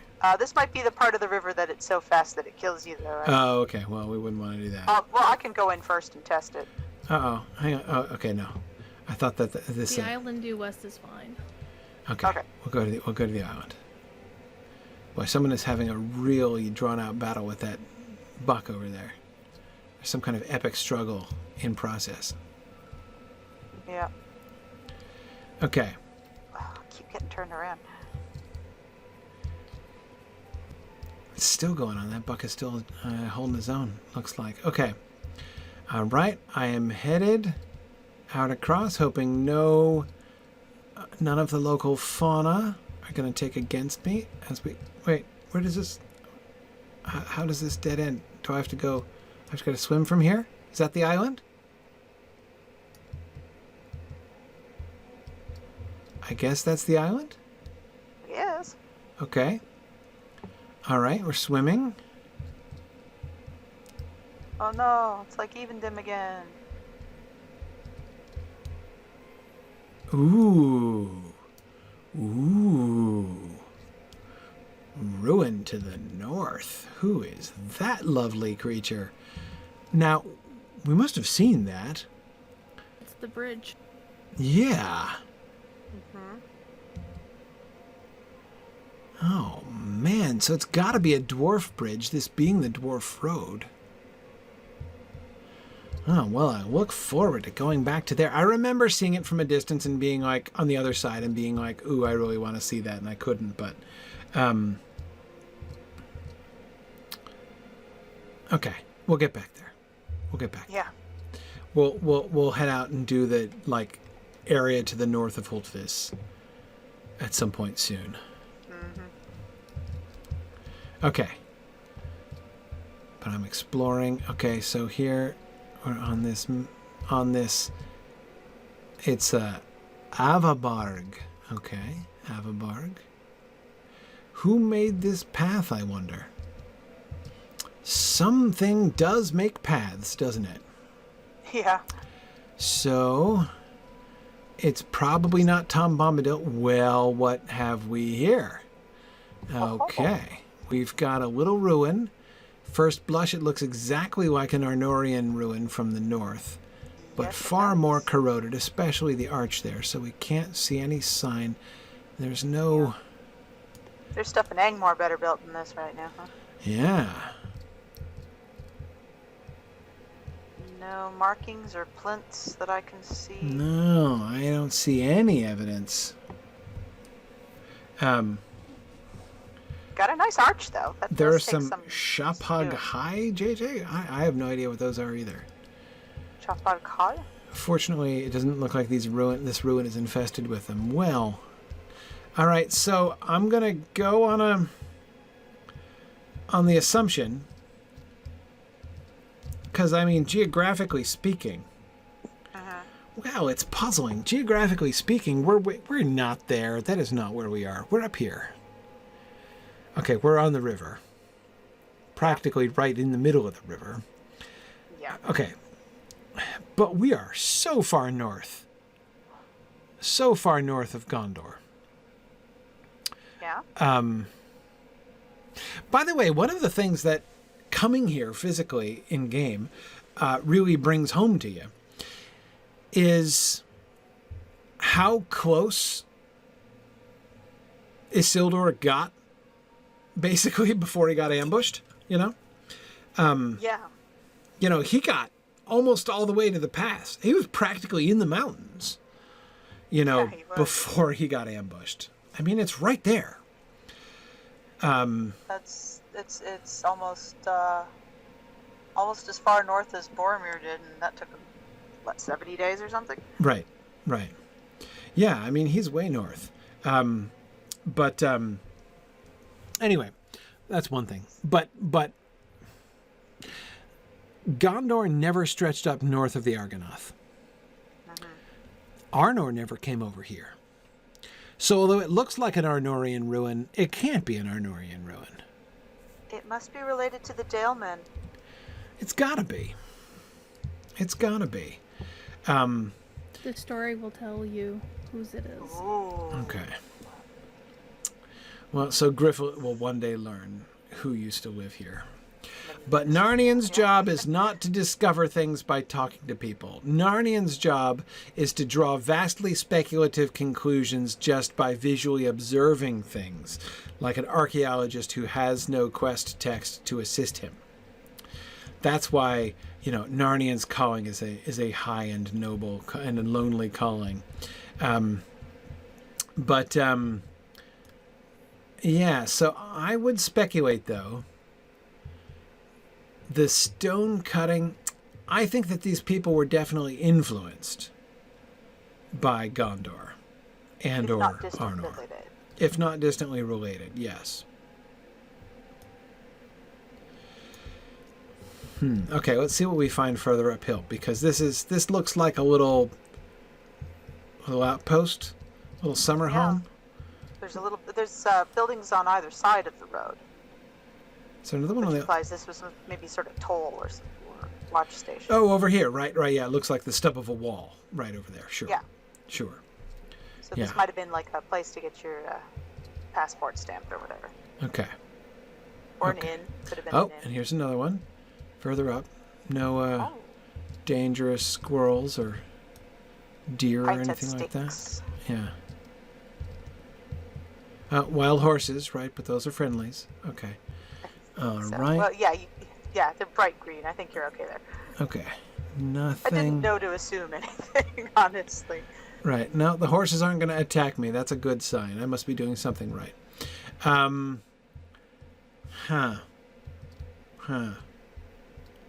Still not seeing any evidence of any markings on any of this. And that's the same thing seen from above. Okay. Okay. All right, another tower. So we have a bunch of minor works here. Oh, they're all over the place. This is like a Oh yeah, this is like a village. Yeah, like a little city here. And Yeah. and what an interesting and rather sensible place for it. In this little island sticking out here, it's like Caer Andros, right? It's like Osgiliath even. Yeah, it's a way station on the river. Yeah. Stop, get repairs, get food, supplies, pick up another chain of merchandise. Yeah, sure. You could, control river traffic, so you could set up tolls or something if you wanted to. It does not look like dwarvish construction. I don't see any evidence. I mean, look at all these round arches. Right? Yeah. Yeah, that is so non-Northern. Yeah. Now, here's one of the first Well, did, arches whose keystones we can see, and there's nothing on it. yeah, I'd see, because I'm looking at it now and I'm going, do we know if the others were rounded or Gothic arches? Because I can't remember now. Like, were there any complete or were they all busted apart? No, I think we... Oh, on the This island? you mean? Romanesque arch. No, this arch is very Romanesque. Yep. See how rounded It is. It is. And that, I believe, if my memory serves, fits what we saw, like in Arthedain and such. Okay. I think. I seem to recall a lot of arches, but none of them complete. Well, yeah, it's unusual, but no, we do get some things like that. Okay, now the keystone of that arch looks a little bit more full. Let's see if we can get a little closer to that. Okey-doke. Looks like it could have something on it. No. But That's just weathered marble. not even an artichoke. Kind of And Doric looking those are probably capitals. just... It almost looks like the remnants of runes, doesn't it? Yeah. It almost looks like the remnants of runes, but not quite. So I think that this is the great house up on the hill. If those are other sort of minor buildings around town, this is clearly the major stronghold, right? yeah, stairs, I see. courtyard, Oh, everything. would you just look at that? There was governance here. Oh my goodness. Yep. Look at that. Root hour as plain as day. Mm-hmm. Unbelievable. What do you know? Who would have thought he'd come all the way out here? In the Well, middle of but nowhere. if you think about it, now if we go back to our map, we're here and it's right across. I mean, Root Hour was all through the Trollshaws. And not in Rivendell itself, of course. But if one of the Arnorian kingdoms was going to extend across the mountains, that would make sense. Oh, we're meeting Yeah, everything's vermin. respawned. I'm like, oh, what a nice quiet place full of pretty horses. Goblins! Right. Oh, there were goblins in here? Apparently there were. I see. Our Oh, troop did a there's better job something. than we thought, because I thought it was abandoned. Yeah, well, that was... Yeah, no, I thought it was abandoned too. What an excellent job our troop did Scenic here. Respite. Yeah. Okay, so is there anything on the doors? No. It's just textured and weathered. But that is Rudar. So, but again, it is at least contiguous. It's on the other side of the mountains. But if this is... No, wait, hang... Oops, somebody just killed me. Oh, dang it. That's okay. I It's... tried so hard. That's all right. It's almost time to go anyway. Okay. And this looks like the best evidence we're going to... I could still see for... Oh, another little while. Yeah. Yep, so no, I mean... Okay. So, well, didn't we say it looked Arnorian from the beginning? Yeah, we did. Right, Narnian knows. So, it is... Door open. It does open. That's almost a dwarven door. There's no lock on it. Or Here, wait, could you open it again? seams. Could you open it again so I can peek in? Can we get Hang on, it's inside? saying it- Is it an instance There that we we go. can do? Yeah, it looks like. It's just a regular entry. It's just a regular entry? Yeah, but Okay. there's bad guys in here that will need serious Right. killing to keep it clear for you. Much killing of bad things. Right. Yeah, so this must have been an outpost, right? Or some kind of expansionist move. It's really fascinating because, of course, the Rudowrans were the ones who would have controlled the passes to the Misty Mountains, at least the ones that wouldn't have been, left open by the folk of Rivendell themselves. So they would have controlled the major road over the mountains, and that they would want to set up a stronghold here on this cunning island in the middle of the river. That makes all kinds of sense. It's a very logical expansionist point for the growing Rudauran Empire. Uh-huh. An interesting Oh, kind of Assist, guys. an interesting kind of beachhead in a sense that we can see the Witch King wanting to sort of begin to build, expanding to the other side of the mountains. That's really interesting. Well, Yeah. The other thing is maybe it was an embassy. But that would suggest there was like some other nation that they were wanting to negotiate with or discuss with, and I don't... Well, there is Mirkwood. Yeah, but that wasn't a nation then. True enough, but it would be here to like establish with King's permission to establish communication between them and the Northern Kingdom. You mean like the elves of Mirkwood? Yes. Maybe, but I think the Wood Elves are more, I don't know, reclusive than that. I'm not sure. That's why we're not exactly on their land right now. Right. Yeah. Yeah. No, The other thing is this just could be where the men outside of Bjorn's gates came from. There was an attempted expansion that failed, and everyone just sat down, put up roots. Put down. Maybe. I don't know. I think these were clearly fortifications. We're not looking at beach houses here, even though it's a lovely scenic spot, but it's a lovely scenic spot that is immensely defensible. And with strongholds with walls, I think, I think they're trying to establish this stronghold, control the river at this point. Because if they were ever to continue expanding, under the influence of Angmar, of course, then, like first Arnor, next Gondor, right, would presumably be the Witch King's plans. Yeah. And he had just, succeeded in conquering Arnor with the fall of Fornost, right, and then things, everything kind of goes backwards, and it, sure turns out that invading Gondor was probably not going to be in his short-term plans, as there was no way he could stand up to Gondor. But yeah, there's all kinds of reasons potentially for trade and supply. GDC, as you say, there's all kinds of reasons why they would benefit from having an outpost like this that could send supplies over the mountains. Yeah, fascinating. Seems to hold a lot of authority for just merchant stuff. Yeah, there's definitely a political element here. That's why I'm thinking expansionism of one kind or another. Even getting supplies and trade is still a form of expansionism. Do we think there was something here that Isildur was actually trying to shoot for here? Here? Yeah, I think he's just shooting for the pass. I think he's just crossing over, and that's where he chose to cross. And I'm forgetting could there now. have been an earlier version of this settlement here at the time? No. Because because I mean it's root hour, so it's descendant of Arnor. So no, it's.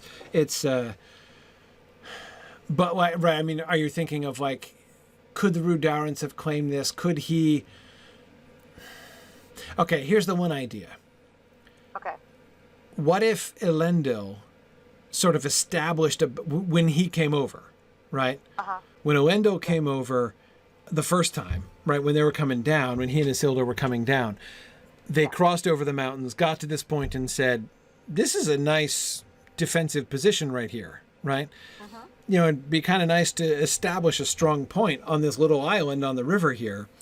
And so was the birth of this. And so that is what Isildur was thinking. Like, I'm going to go back up. That's what I'm thinking. That's my theory, that this was once something else that belonged to the Great Kingdom. And eventually just other things were built around it, but it was always here. Right. Like maybe this was also maybe the Redoran stuff is stuff that was added on later or during refurbishments or rebuilds or just redecoration even. Especially as one of the things that had to be, even in Elendil's mind, he had the war with Sauron in his mind, so he had other things to think about. But certainly Elendil, as he was marching back north, he's not just a let's get home as quick and safe as possible mode, right? I mean, he's the High King of Gondor and Arnor. He's not just leaving. When he leaves to head north, as, of course, the Arnorian Dunedain, Arvedui and such maintain later on, he's not just abdicating in Gondor, right? He's the High King in Gondor as well. So, surely, probably, right? Not Elendil, well, possibly Elendil, but certainly Isildur would have had in his mind and probably have been discussing with Meneldil while he was down there, some kind of like, how can we join up our kingdoms, right? How can we connect even if we don't want to necessarily annex and rule all of the lands in between to make it one big gigantic empire, but like lines of communication, right? Lines of travel. How can we best secure routes by which we can travel? One way, of course, is the Greenway through the, what becomes the Greenway through the Gap of Rohan and up north.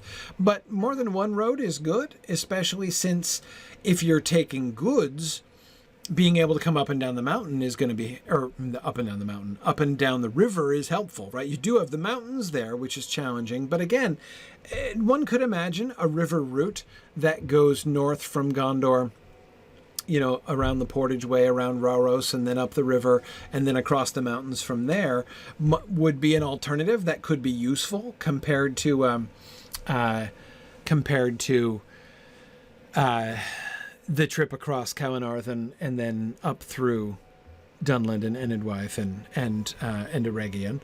Even if it wasn't a merchant post, it would be a good a message post. Yeah, conceivably.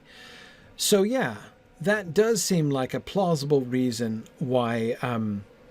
JJ, I would imagine that Lorien and Rivendell would have entered into their plans as this route would also enable them to stay in closer touch to two significant allies, right? Yeah, the alliance is still kind of...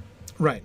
Arguably three, in fact, because again, if we look at our big picture here, right? We've got our straight route down to Gondor, of course. We also have Lothlorien right there.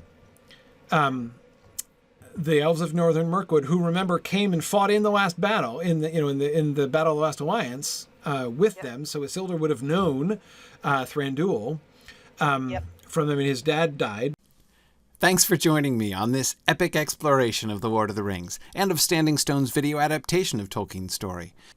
If you are having even half the fun I'm having on this journey, I hope you will consider supporting the project by donating at signumuniversity.org/fund.